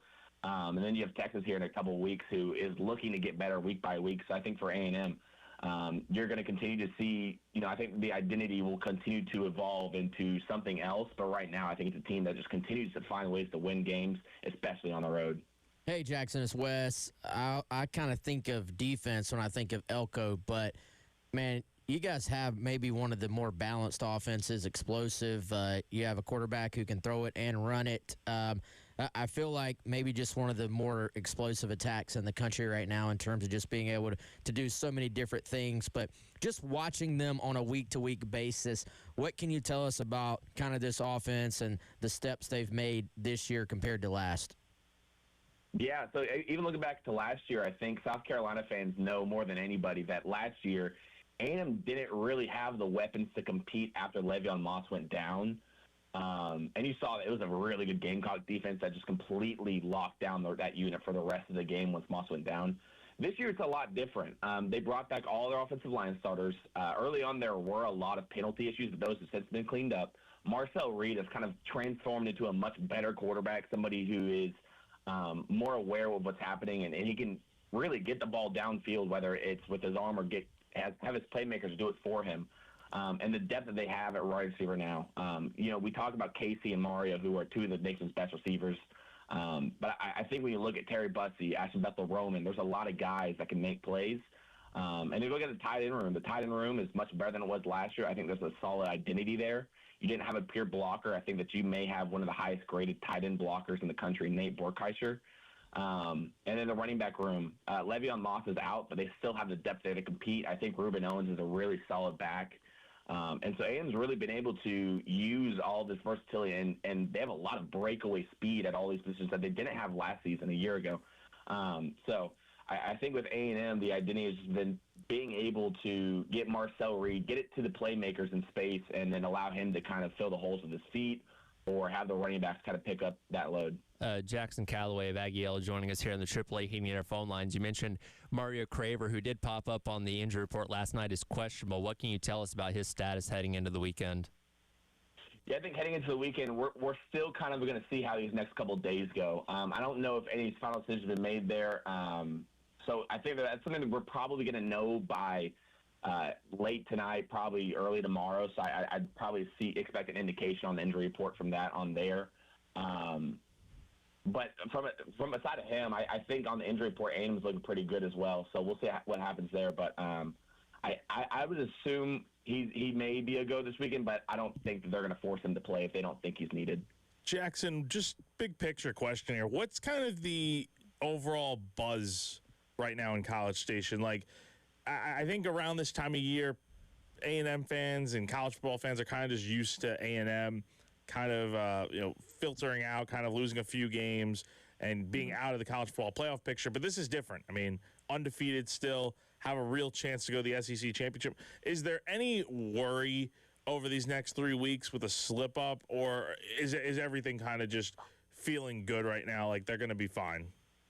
Yeah, and that's completely warranted. And there's a thing that we call battered Aggie syndrome, where no matter how good things are going right now, it's going to get bad at some point.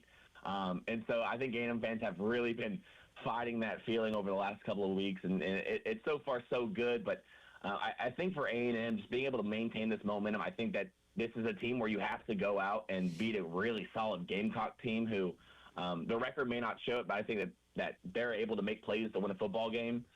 Lenora Sellers is still one of my favorite quarterbacks in the whole country. I think that there's been a lot of inconsistency along the offensive line and the run game for them that it may not have resulted in the wins that they want to, but I think it starts this weekend, and we'll kind of see what this weekend means for them. A&M cannot clinch an SEC conference title berth this weekend, but I think if they're able to go out this weekend and get a convincing win, that's a vote of confidence going forward for them.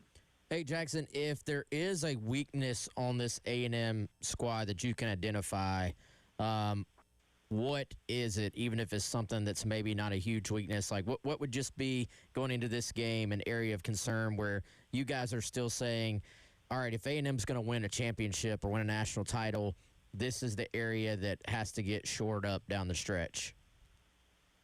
Yeah, for me, I think two things stand out to me, and they're both on the defensive end. I think the interior, sometimes that they just allow bigger runs. I think overall they've done well they've played a lot of the conference's best backs this season. I mean, they've held them to respectable numbers, but there have been large breakout runs in each of those. But outside of that, they've been really, really solid. And in the secondary, I think that they're still Will Lee has had a little bit of a drop-off from last season.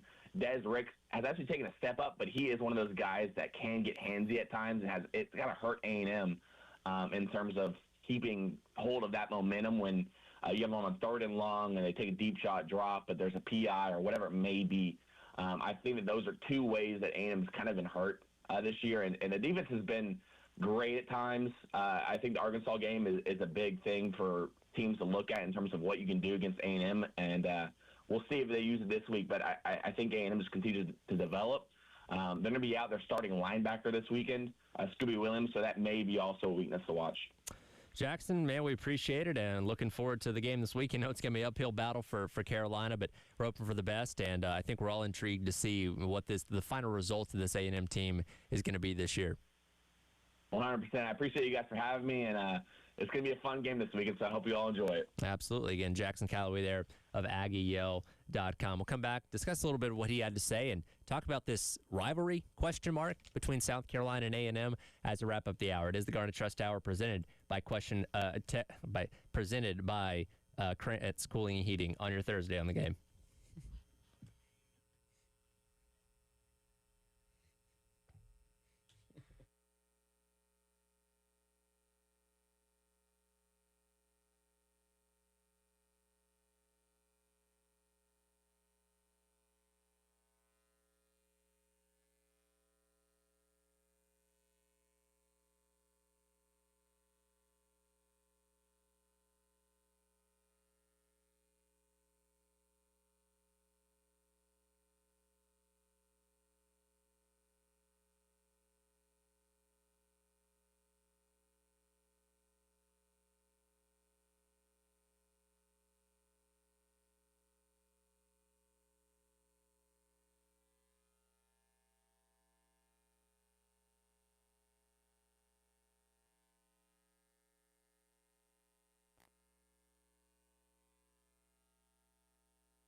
right, welcome back in. It is the Garnet Trust Hour presented by Krantz Cooling and Heating. Apologies to Krantz. I did get tongue-tied there at the end of that last segment. I almost said presented by Texas A&M, but we're not. We're presented by Krantz Cooling and Heating, and we appreciate them as always. Good stuff there from Jackson Calloway, by the way, of Aggie L. And in case you've forgotten, this is a rivalry game, so to speak, as you'll be fighting for the Bonham Trophy this weekend.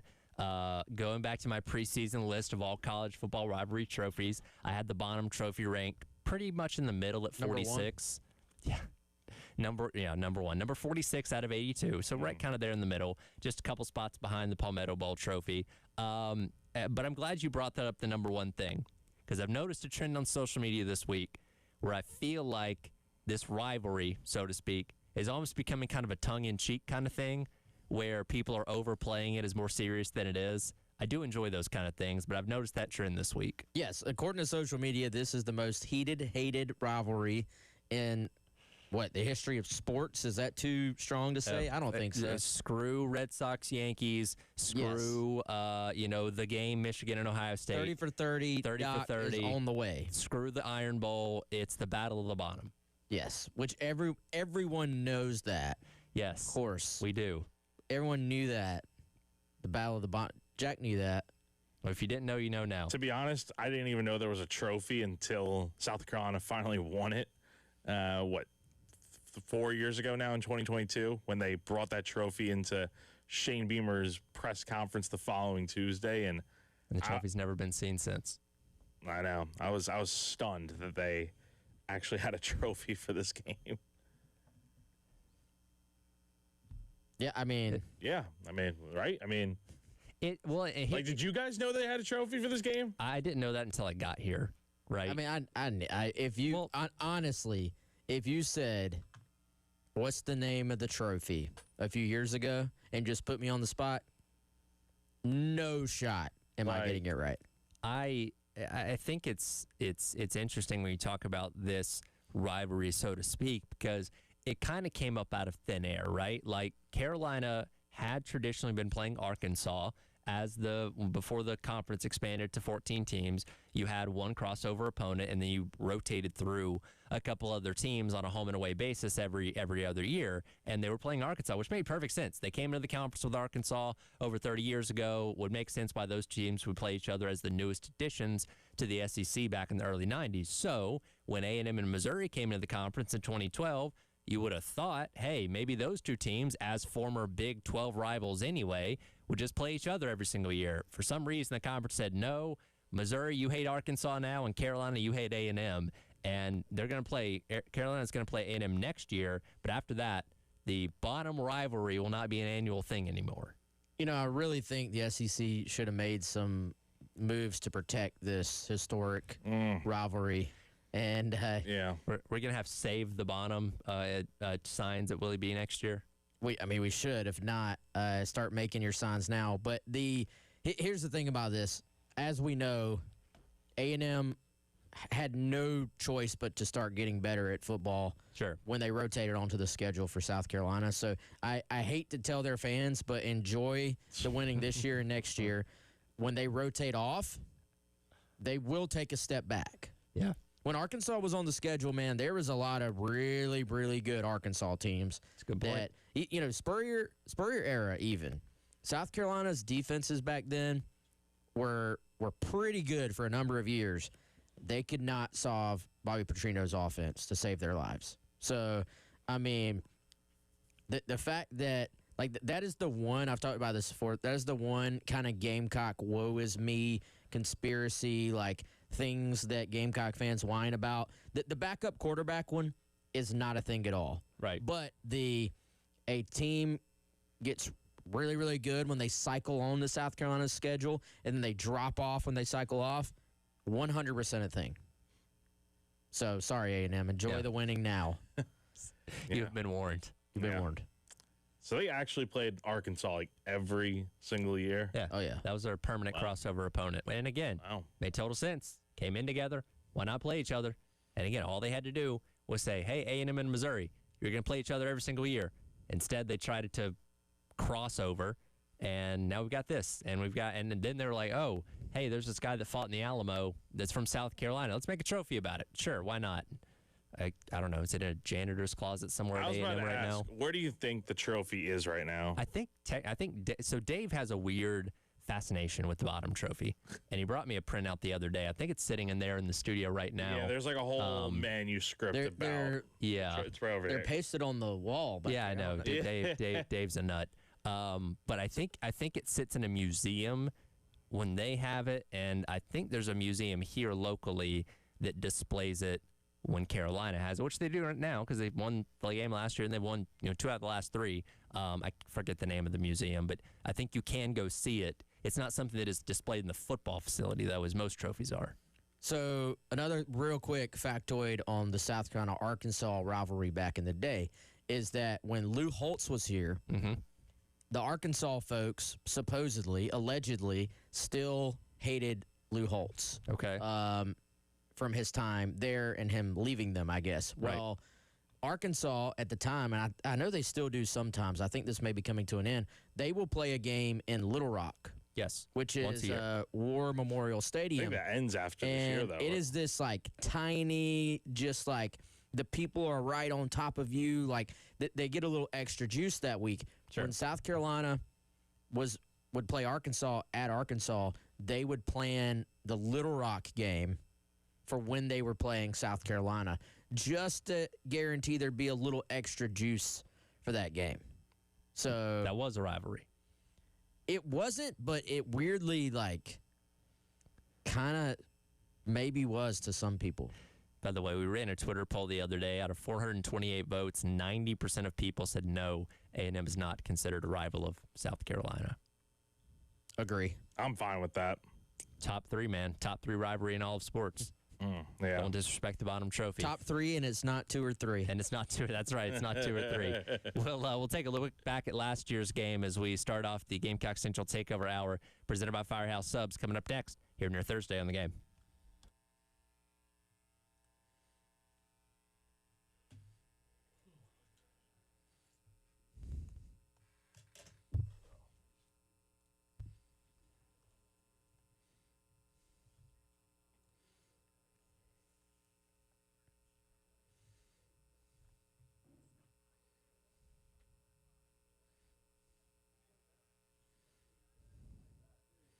All right, guys, we've all had to make that call before.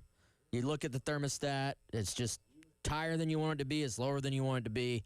You hate to make the call, but let me tell you who you can call that's going to take great care of you. It's our friends at Krantz Cooling. Chris Clark is walking in right now. He had to make that call here recently. They took great care of him just like they did me a couple months ago. 803-672-3224 or KrantzCooling.com. That's Krantz with a K, cooling with a K.com. You can go schedule your appointment very, very easily on that website. And let me tell you about maybe some things you can do before you have to make that call when you have a problem. Let them come check you out with some preventative maintenance just to make sure you head off any problems before they actually happen. Krantz Cooling and Heating since 1983, family-owned, family-operated, taking care of families here in the Midlands for decades now. 803-672-3224.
All right, 11 o'clock on your Thursday morning. Welcome in Gamecock Central Takeover Hour presented by Firehouse Subs. Tyler West and Chris along with you here, talking all things Carolina and A&M, getting you set for Saturday's matchup between South Carolina and the number 3 Aggies. Chris, I don't know if you heard any of our conversation at the end of that last hour, but were you aware that this is now the best rivalry in all of sports? I was not aware of that. I saw something, going around about that yesterday, maybe on social. I didn't realize. What's the evidence of that? That it just is? Just saw it. Just is. Has been spoken into existence. Pretty much. I declare. I do declare. Pretty much. That's how it works. Yeah, I think it's become more of a tongue-in-cheek kind of inside joke that I'm glad everybody's kind of running with. Again, after next year, it's not an annual thing anymore.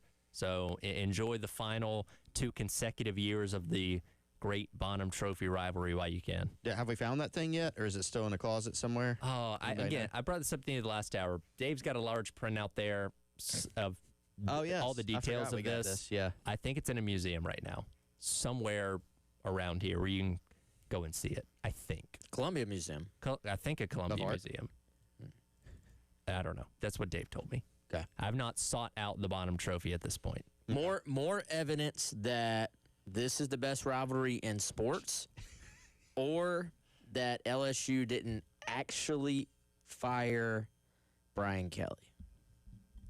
Oh, okay. That's a little bit of an apples and oranges comparison, but now are you trying to tie this in with this game, or just no? I'm just saying 2 separate I'm things? just saying. No, I'm just saying that. Oh, you're saying more evidence of which one? Okay. Yes. It's debatable at this point. There's like zero evidence of either thing. Yeah, well, I guess now technically Kelly has been fired at this point, but I guess specifically he could have coached this past weekend if he wanted to. I want to know if his key card was turned off or not. Well, y'all read this. Y'all read the story right after he, got fired, or didn't? Whatever. Thought he got fired. Thought he got fired. Wasn't the coach anymore. That day, earlier in the day, before those when those conversations his were ramping key card up, didn't work? It actually didn't work. But it was supposedly it was an accident. It was a glitch. They were just hoping he was going to take the hint and just leave. Supposedly it was just. It's like when you don't answer the door when somebody rings the doorbell. Like, I hope they just think I'm not home, even though all my cars are in the parking lot or in the driveway and all the lights are on. They'll eventually just leave. Same kind of thing. I do that all the time. Y'all have seen, though, this is, I think we mentioned this, it's starting all the tweets of, does Brian Kelly really, wait till all this stuff comes out. Yeah. Maybe, but we've seen this playbook before. Sure. But it hasn't actually started leaking yet like it did in Auburn with Harsin and some other people. Yeah.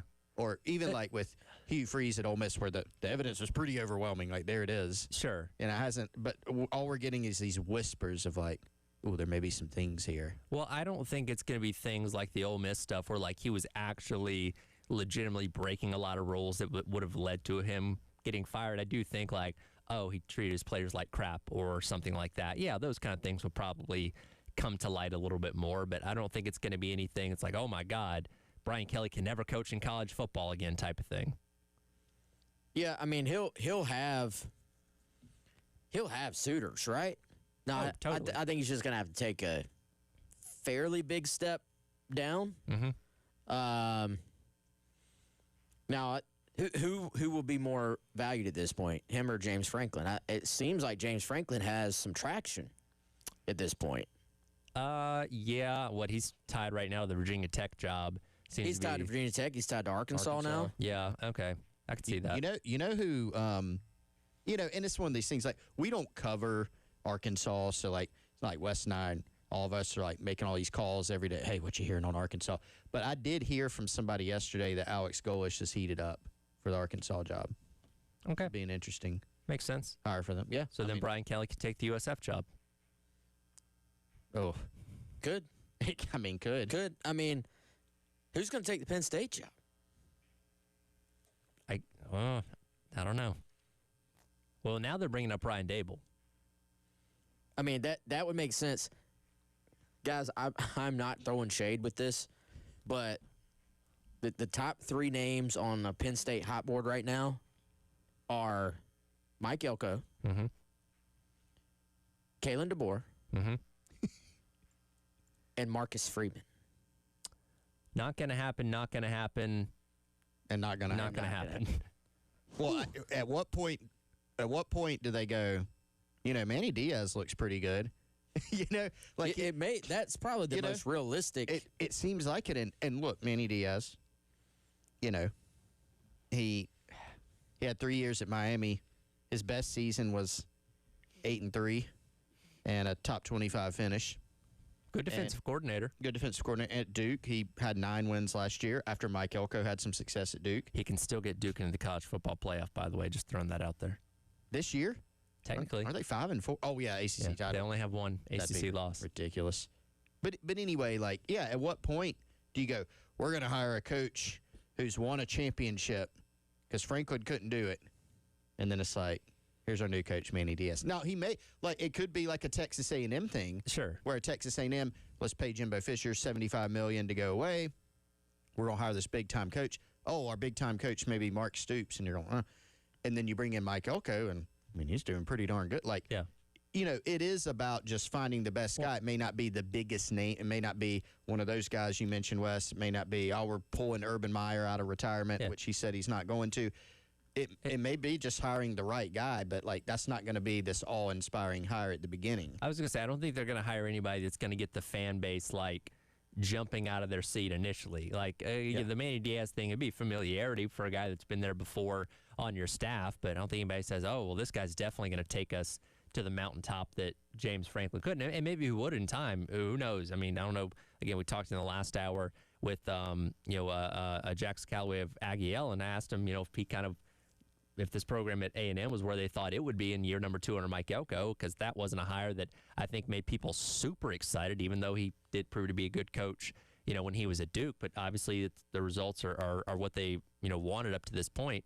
And that same thing could happen at Penn State, but you never know. And inevitably, with how many coaching openings there are in this cycle, there's going to be, 2-3 of them that last a long time, and I don't know if they win national championships, but take their team into playoffs and go on deep runs and all that kind of stuff. And inevitably, there's going to be 2, 3, 4, maybe even 5 that just completely bomb, and those programs are going to be looking for new coaches again in 3 years. Well, I think there's going to be a lot of disappointment just initially. And in terms, are these big name guys really going to leave? Where there's a report yesterday. Jeff Brom and Louisville are working on a deal to get him to stay, and I actually think he, in my view, probably one of the more underrated guys. He would fall in that category of he may be 2nd, 3rd, 4th, 5th on a fan wish list, but if you hired him, you probably were going to be. You actually have a decent chance. And to your point, Tyler. Even if you make a good hire, the chances of it working out are, to the extent that you want it to, are below 50%. It's hard to win. Yeah. But that would be one where I would be like, it probably doesn't create a lot of buzz, but you'd be like, this guy is a ball coach. He knows what he's doing. But, the next 2 names on this Penn State list are Eli Drinkowitz, who I think is probably going to look around and be like, man, I got it kind of good here. Although you start seeing a little bit of chatter. It's one of those where the outside folks are like, man, Eli's doing a heck of a job there. The fan base there, a couple people are starting to go, well, they're calling out your plays and they know what you're running. What's up with this, coach? It starts to build within before people outside start to kind of get negative. So, and then Brent Key, who I don't think he's not leaving Georgia would Tech. leave Georgia Tech for Penn State. I think they're about to back up the money truck to him, by the way. As long as they do, right? Yeah. I think you got to, and I think that's similar Kenny Dillingham at Arizona State. He's in a pretty good spot. Yep. Where he could probably go get a job. Maybe even LSU, I've heard, has some interest in him. Does anybody want to go to LSU at this point? It's kind of a mess. I still think so. It's still LSU. Yeah, they'll hire somebody, but it's not as sexy as it was the day after they fired Brian Kelly. But, if you parlay your interest and that school's interest in you into, if you're happy at your spot and you can get a nice raise and some more stability, go for it. But, Wes, I agree with you on Braum. Like, why is this guy not getting more love, right? Because a lot of times, what do? Like, when you're looking, hey, if we put this coach who's done some good things at a different place in our situation with our resources, like, it's kind of the same thing with Lane Kiffin, right? Yeah. That's what Florida's thinking. Look at what he's done at Ole Miss. Plug him in here with our Florida resources, he's going to absolutely kill it. And that may be true. Well, why not Jeff Braum? I mean, he's been at Western Kentucky, 8 wins, 12 wins, 10 wins. He's been at Purdue, first few seasons, whatever, 9 wins and 8 wins at Purdue, which is not a powerhouse. And then Louisville, he comes in 10 wins, 9 wins, 7 wins this season with a chance to get to the playoff. They kind of control their own destiny there. Yeah. Like, what about plugging him into Florida or LSU or wherever? That seems like a pretty good formula to me, but maybe just not as sexy for some reason. And I don't think it is. I don't think it's a name that pops off the page to a lot of people compared to a Kiffin or a Drinkwitz or a Freeman. But again, sometimes it is that guy that not necessarily flies under the radar, but doesn't wow you as much in terms of his name credibility that comes in and does the best job. And I do think if Braum went to a Florida or went to an LSU or went to an Auburn, he'd probably do a pretty good job there. Now, does that mean they're going to win a national championship? I don't know. That's really hard to do, and only so many coaches have taken teams to that next level. But I don't doubt that he could go to Florida and probably do a better job than what Napier had done. Yeah, Ken, I think, Elko, again, was not this massive name, but, I think, can you go to Florida? Here's how I would judge it. Can you go to Florida, and can you make it to the playoff? Yeah. Like, to me, that is, and I know Drinkowitz is trying to push back on playoff or bust. You want to compete for the playoff, right? Sure. And if you compete for the playoff, most years you will get through sometimes. And so I think that's the first step. And then once you get there, man, you need luck. You need a lot of things to go your way. You need the matchups to work out for you. But could he go down there and get them in that position?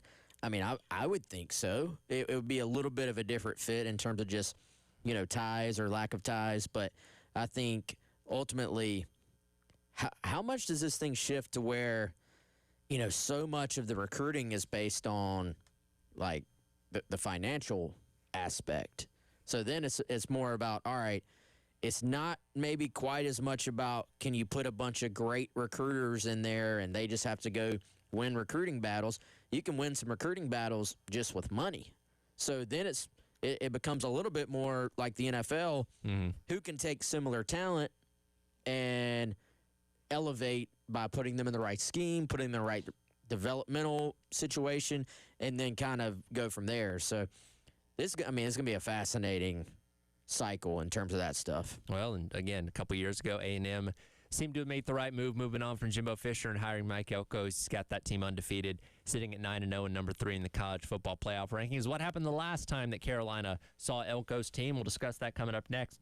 It is the Gamecock Central Takeover Hour presented by Firehouse Subs here on The Game.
All right, Sellers now going to try to run this thing out on 2nd down and 12, 3:36 to go.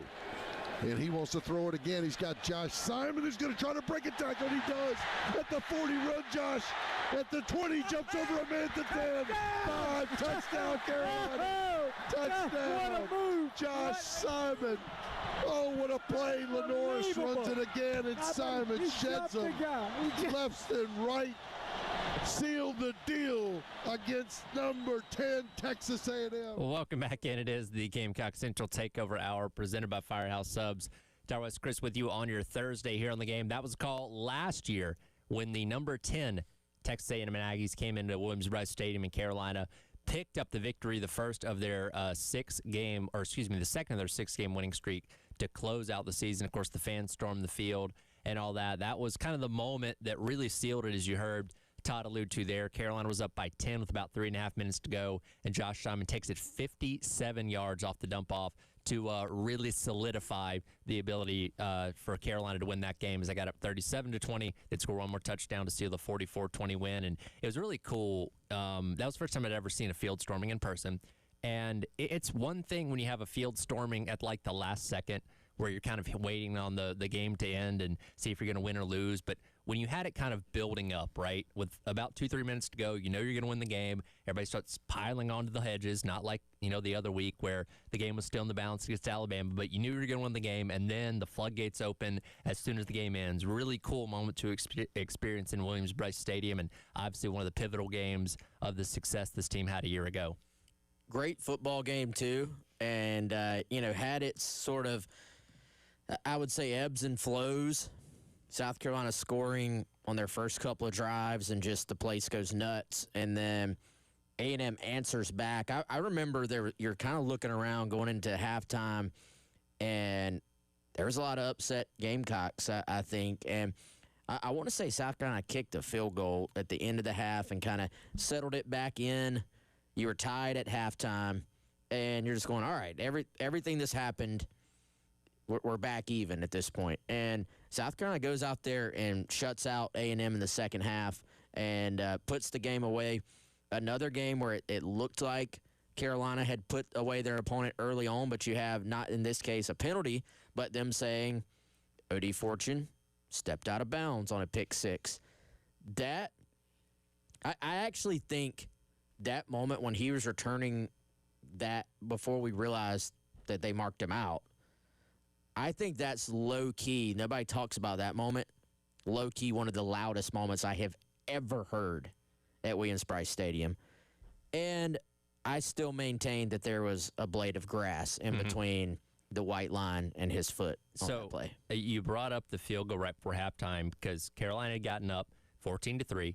A&M storms back and ends up taking a 20-17 lead with about a minute to go before halftime. They'd scored on a couple drives there in the back half of the second quarter, and Carolina got the ball back with about a minute to go. And they drove down the field, were able to get a field goal to tie it at 20 at halftime. I remember on Monday we came in and talked about how critical that was in terms of the momentum going into the second half, where, again, Carolina would shut out A&M the rest of the way. Yeah, and you score 24 unanswered points, shut them out, like you said, Wes, win going away. And, that was more evident. Like, we've been talking about a little bit of this. Like, there is some revisionist history. South Carolina's offense has always been awful. Like, they put up 530 yards in this game. Yeah. Okay.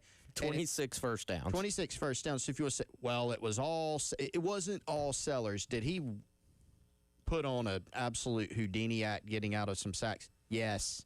But I've got a little secret. Look at any team who's really good on offense. This year, any other year, they all have really good players. One of the reasons Ohio State's so good is you can throw a ball up to Jeremiah Smith and he's going to go get it. And they have a really good quarterback. And Georgia has running backs who don't have a lot of room and they can make people miss. And on and on. So you can't say, well, they're only good on offense because players are making plays. That's silly. That's what they're supposed to do. Now, that doesn't, and we're not going to get into like a OC, looking back 4 years discussion. That's not my point. But, that is what you want your offense to look like. Your quarterback's making dynamic plays. You're running the football. I mean, Rocket Sanders had 144 yards in the game, 2 touchdowns, a 52-yard run. He ran for 7.2 per carry. That's not just Lenora Sellers. You know, they're throwing the ball all over the place. Sellers had 244 passing yards. They're spreading it around. Simon, Rocket, you know, actually the receivers only had 5 catches in that game. But, like, you did what you needed to do. That's what you'd love for your offense to look like. And they had some of those performances last year, which is why you fast forward to this year, you kind of expected to build on that, and you didn't, and you took a big step backwards. That's why we are where we are. But, I mean, that was kind of a magical night. Some things went your way early. Some things didn't go your way, and they were able to battle through it. Played very well defensively. You know, A&M lost Le'Veon Moss early in that game to an injury. They did get a long touchdown run from Amari Daniels, their backup running back. But, you know, they were able to just shut him out in the second half, go score some points. That was fun. And, y'all, I don't know if y'all saw, Mike Elko was talking about it earlier this week, and, you know, a couple things that stood out. He was like, I don't know what South Carolina did to deserve the schedule they got. So he's probably sitting there thinking about what you were talking about yesterday, Wes. Like, our schedule wasn't quite this hard. And so you can tell he's putting his team on notice that, like, yeah, this team you're about to play has 3 wins, but this quarterback absolutely lit us up, his words, last year, and they played a very, very tough schedule too. So trying to put his own team on notice. Yeah, they still have not played a SEC opponent with a winning record in conference play. So that is crazy to me. And I say that to say, like, I do still think they are a great football team. I think they're a balanced football team. I think they can do it in all facets. This offense has weapons. That is what scares you. The offense has weapons. It's kind of an interesting offensive line. Just I don't know what they're listed at in terms of height and weight. Man, they all look pretty mobile. And just watching a couple of their games, they throw a lot at you in the run game. Like, this is not just, we're going to run inside zone. They run what appears to be duo, which is kind of a mashup of, it looks like inside zone, but it also has some elements of like power, of gap scheme. And they'll run the quarterback. They get both tight ends involved. And, you know, something Jackson talked about, their tight ends are willing blockers as well.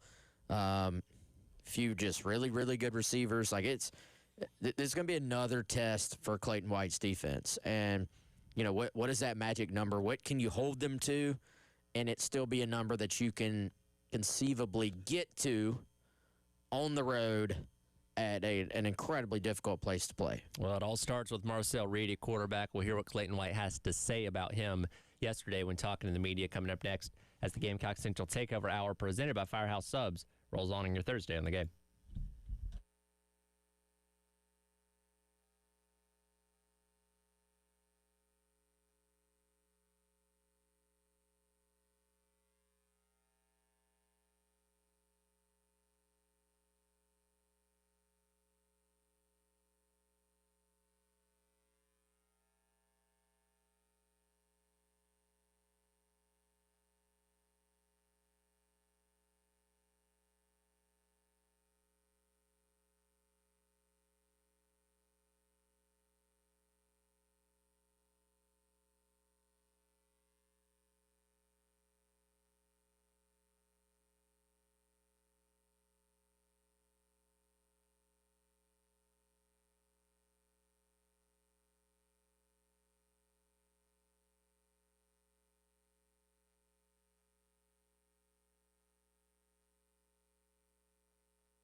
I think Marcel does. I mean, over the years past, I love giving respect to quarterbacks that I've seen that improve their game.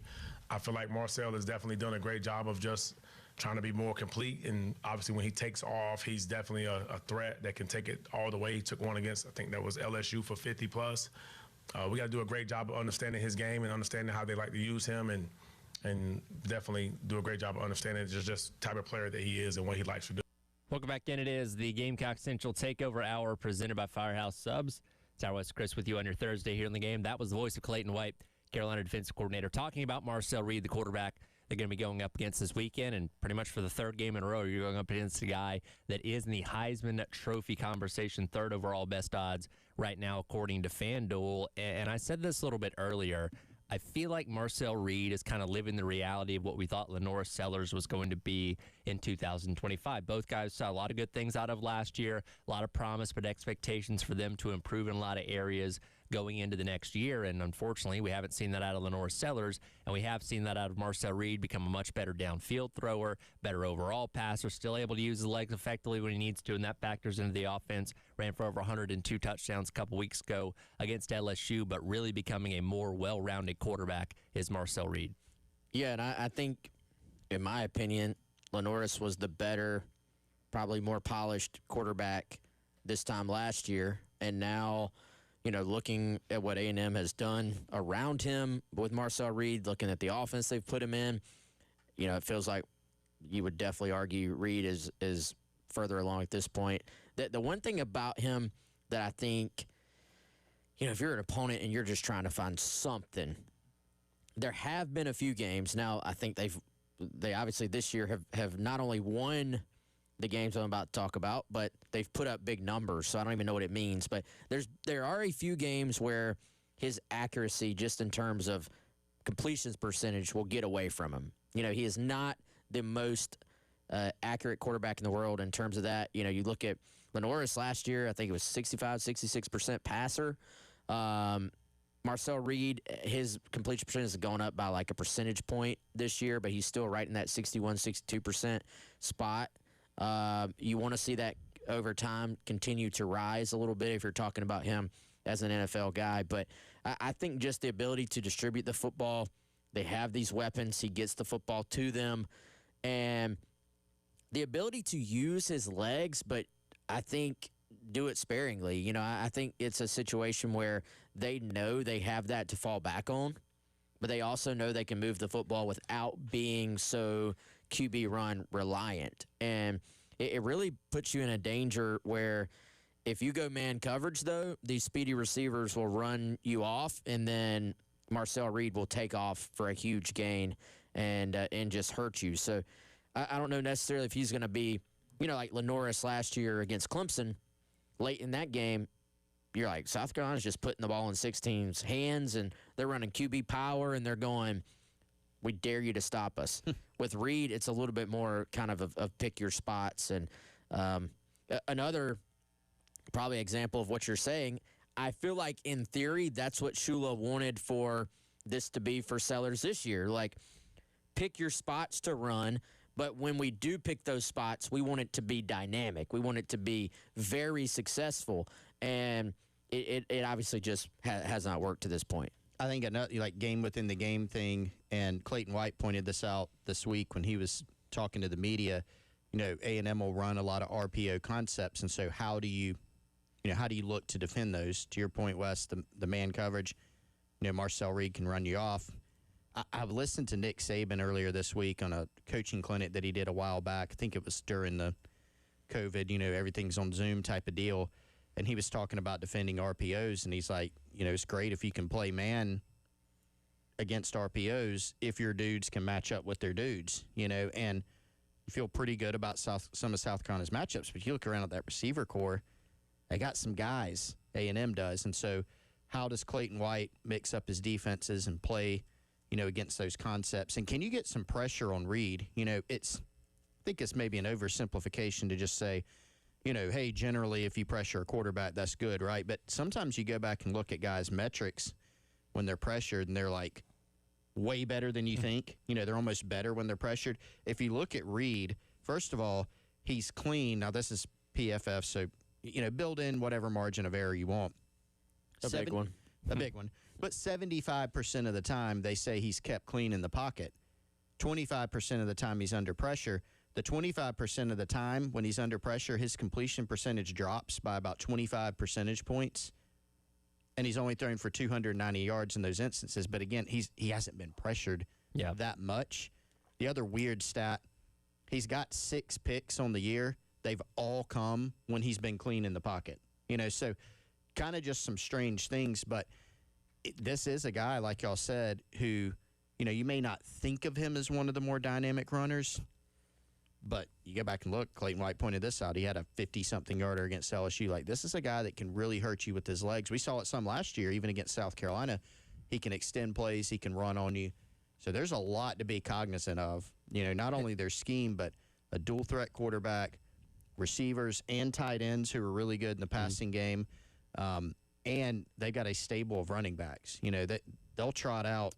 You'll be watching the game, listening, and here comes guy number 3, guy number 4, in that rotation that can all hurt you. Well, and to the running back point, they've been without Le'Veon Moss for about half the season. It doesn't look like they're going to have him this weekend, as he was out on the availability report last night. But Reuben Owens has stepped in and done a really good job, had over 100 yards last week and a couple touchdowns as well. So, yeah, they're very deep in that room. Emmitt Smith's son is also in the backfield there, and he gets some carry as well. But going back to the offensive line, one thing they've had to their advantage, they've had the same starting 5 this entire year, which we know how valuable it is here at Carolina, and unfortunately have not, been blessed with that same kind of ability. But looking at the Pro Football Focus numbers, again, they're not everything, but if you take these into account, they've only attributed 1 sack this season to the offensive line. Funny enough, it's their best graded offensive lineman, their left tackle, Trey Zune. But they give up some pressure, but they don't allow guys to get to Marcel Reed very often. And when there is pressure on him, he does have that ability to escape and make plays happen with his feet. So yeah, and when you talk about Craver, who is questionable, but we'll see what happens with him being able to play this weekend, and Casey Concepcion, these guys are dangerous once the ball gets in their hands. A&M's the only team in the country with 2 guys with over 300 yards after the catch in their receiving core. So you don't have to kill Carolina over the top with deep balls. You can just dump it off to these guys and let them do the rest with their feet. Great picture you just painted there in terms of what it must be like to game plan against these guys right now. Right. And I think the mobility of their offensive line, like these guys, every offensive line kind of has a little bit of identity to it. And some of them, you look at them, you're like, all right, man, like those guys have been at the buffet table a lot. And it, for some of them, they're still athletic enough where it works. Some offensive lines, you look at them and you're going, man, these guys have placed their, I would say, just focus on maybe being a little bit more light, a little bit more fleet of foot, and just being able to move. And, I don't know what they're all listed at, but just watching them visually, the way they move, the way they run various O-line schemes where you're not going to just see, like, all right, we're just an inside zone team. You're going to see a lot of different looks from this offensive line. They get kind of moving downfield. They will pull different guys. They'll put 2 tight ends in there and run the ball. They'll put 2 tight ends in there and throw the ball. It really just kind of is diverse. And I just think you look at the offense, and there just aren't a heck of a lot of weaknesses on this thing. And, to your point, I think it makes it very dangerous when you're this good after the catch. And, South Carolina is a defense. They'll play a lot of quarters. They'll play a lot of just, hey, it's not quite bend but don't break. That sounds too passive, but they will play, hey, we're going to make you throw the ball short and come up and tackle you. But that can be difficult to do when you play an opponent that just can make you miss so easily, it seems like. Well, and then on the other side of the ball, as we touched on a little bit with Jackson last hour, they wreak havoc on defense. I mean, quite literally, their havoc rates, I think you brought this up earlier on in the week, where Wes are truly at the top of all of college football. Tackles for losses, defended passes, the negative type of plays on offense. So, yeah, I mean, and God, you got your first-time offensive coordinator at this level, Mike Furr. You got your work cut out for you this weekend with all the dudes they're going to have thrown at you on Saturday. Yeah, and Elko, I mean, if you want an idea of what Elko can do to an opponent, just go back and look at the look on the face of Eli Drinkowitz in the press conference. And, he basically, and I guys, I kind of respected this answer. Drinkwitz just goes, he got us. He got us on a few. Like, I respect that. Like, not I'm going to give you, no, he got us. And then he did give the kind of smart alecky, like, I'm going to give you a 5-minute answer about why and slide protection and what they were doing and all this stuff. But still, I actually appreciate that when a coach is like, here's exactly what happened and here's exactly why. And but Elko's got a reputation of that. He will design things to draw up different sort of pressure packages and stuff, but they are fully willing to play man coverage behind that. And I think you want a key. Yeah, the O-line's a key. The key to me is, can Brian Rowe, can Vandrevius Jacobs, can Donovan Murph, Nick Hart, can these guys separate against these Aggie defensive backs? Because they're at times going to bring more guys than you can actually block. So really it's about, can you create that separation and get somebody open quick enough to get the ball out? Yeah, definitely so. And again, we'll preview this more coming up tomorrow as we get set for the Gamecocks taking on the number 3 Aggies on the road in College Station. Kickoff at noon on Saturday. Pregame coverage starting with myself and Terry Ford for Gamecocks game day at 7 a.m. Men's basketball in action last night picked up another victory. We'll discuss that coming up next to wrap up the hour. Gamecock Central Takeover Hour presented by Firehouse Subs here on the game.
All right, welcome back in. Gamecock Central Takeover Hour presented by Firehouse Subs. Ty West Chris with you on your Thursday here on the game, wrapping up the hour. Thankfully, last night was a little more of a easy night over at Colonial Life Arena compared to how Sunday was, where Southern Miss took South Carolina to overtime. Carolina was able to cruise to a pretty comfortable 81-61 win over Presbyterian to move to 3-0 on the men's basketball season. Last night, I think we've talked about this already in the first couple games that we saw, where the three ball was very effective in those first handful of games, double-digit makes on those in your first two wins. That's not going to be the case every single time. And I think last night was a perfect example of sometimes the ball doesn't quite bounce your way in terms of the way you're shooting. Carolina was really cold coming out of the gate. I think 0 for 6 to start on their first six three-point attempts there. Had to settle in, had to find different ways to score, get a little bit closer to the basket, and they were able to adjust and obviously pull off the win against Presbyterian last night. So I think, guys, you do have a situation so far where you've had to win in different ways so far, which I think can be valuable to you as a team. You've had, of course, a game against Southern Miss where you were pretty much dead in the water and you had to dig deep and go find a way to win. I think that's something you're going to be able to, if you find yourself in that spot later on, can you kind of point back to that? Hey, we've been here. Let's do just like we did last time. Let's find a way to win. And now you've had a game where you come out and you know you live by the three ball and it's just not falling. And so you had to find some different ways to get to the basket, to just shoot the ball a little bit differently. You only, let's see, you shot 36% in the first half from the field. Much better in the second half. And, this was not, I think, a great PC team, but just to get out there, win, get some different guys involved, to spread the scoring around a little bit more. That's one thing about the Southern Miss game, too, is you just had like a few guys that did almost all the scoring. This game was a little bit more balanced. And how about Grant Polk coming off the bench? And these freshmen have been pretty good for South Carolina so far, huh? Those corner threes, man. 4 for 4. He had 4 of the 8 three-pointers they did make last night, pretty much from the same general area on the court. Yeah, and I think, it goes without saying, pretty obvious, but I'll say it anyway, like Presbyterian College, no disrespect. They're on the no disrespect list. Disrespecting the Blue Hose. No, I'm not. Careful. Respectfully, the competition level there obviously is going to go way up. And so when you're coming away with the takeaway that, like, okay, Carolina shot less threes, they were better in, like Lamont Paris was talking about, the lack of pump fakes against Southern Miss to, like, get the ball inside. Like, they did better with those things. They scored more points inside. At the same time, are you coming away from the PC game saying, okay, South Carolina's turned that corner, like that's now like a feature of the offense? No, I do think we've heard and even seen enough, small sample size of this team. This is a team that in conference play, they're going to win some games. They're going to have to take a good many outside shots, and they're going to have to make a high percentage of those outside shots. That's how they're built. This is not a team that's going to be working the ball inside, slowly, methodically. They're a team that's built to run, to pass the ball around, to dribble drive, to kick it out, to shoot, to spot up, shoot. That's how they're built. It's good that they showed another part of the game against lesser competition because, again, so far in the first couple games, they were still playing that particular style, which was good for them in some ways and not so good in others. You done? That's what I was pointing at you. Okay. I was raising my hand. I got a thought for you guys that I want to just throw at you. Okay. What do you think about the idea that quietly one of the single biggest keys for South Carolina this year to what they can be as a basketball team, in my opinion, is one Jordan Butler? Because Jordan, not your traditional big man at all, right? Sure. He had one of his better nights as a Gamecock last night. Hit 5 for 5 from the free throw line, was 3 for 4 from the floor, 7 rebounds. And again, you have to think about the competition there, right? But he's one of the few guys on this roster that has legitimate big man size So when you face some of these teams that are going to just be way bigger than you, way more physical than you inside, to me, Jordan is the only guy on this roster that you're going to look at and say, maybe he can match up with some of these teams in SEC play. Now, that has not been his MO. He kind of has been a shooter, but is in a big man's body. But I think whether they can get that out of him when it is needed, when he is called upon, to me is a big difference in what the kind of ceiling of this team could actually be. Because if they don't have a big man who can just, like some nights you're just going to get out-heighted, basically, when you get into conference play against some of these teams, especially if it's one of these nights where the three ball is not falling. Like they're going to beat some teams probably where they're underdogs because they get hot and just go off. On the other hand, they're probably going to lose to some teams where maybe you get blown out because you don't get hot. But can you find some type of inside presence as this season progresses? I think last night could be a momentum builder for Jordan Butler. I think it's a good point, and he was one of the focal points of the offseason in terms of his development and improving in his second year at Carolina, also in line with Cam Scott, who's, of course, redshirting here. But no, that's good. That's a good point. He could be a pretty critical factor on how successful this team is this year. Yeah, can he make some outside shots for you? Can he, he's not going to be, when you look at him, if you're just looking at the high, okay, he's going to be, go be a defensive presence. It's like that's not as much his game. He's more of a step-out guy. But he does need to be able to give them some presence in there where it's maybe you're shot blocking from the weak side, maybe, give a couple fouls. Like, it is still important for him to be in there and to continue to develop. And I think Hayden Simeon is an important part of that, too. Not a guy who's been a big scorer, but a guy that they really like for some of the things that he brings. Men's team 3-0. They'll have a couple days off before they play Radford coming up on Tuesday night. That'll do it for the Gamecock Central Takeover Hour presented by Firehouse Subs. Halftime show. Myself and Bill Gunner up next on your Thursday on the Game.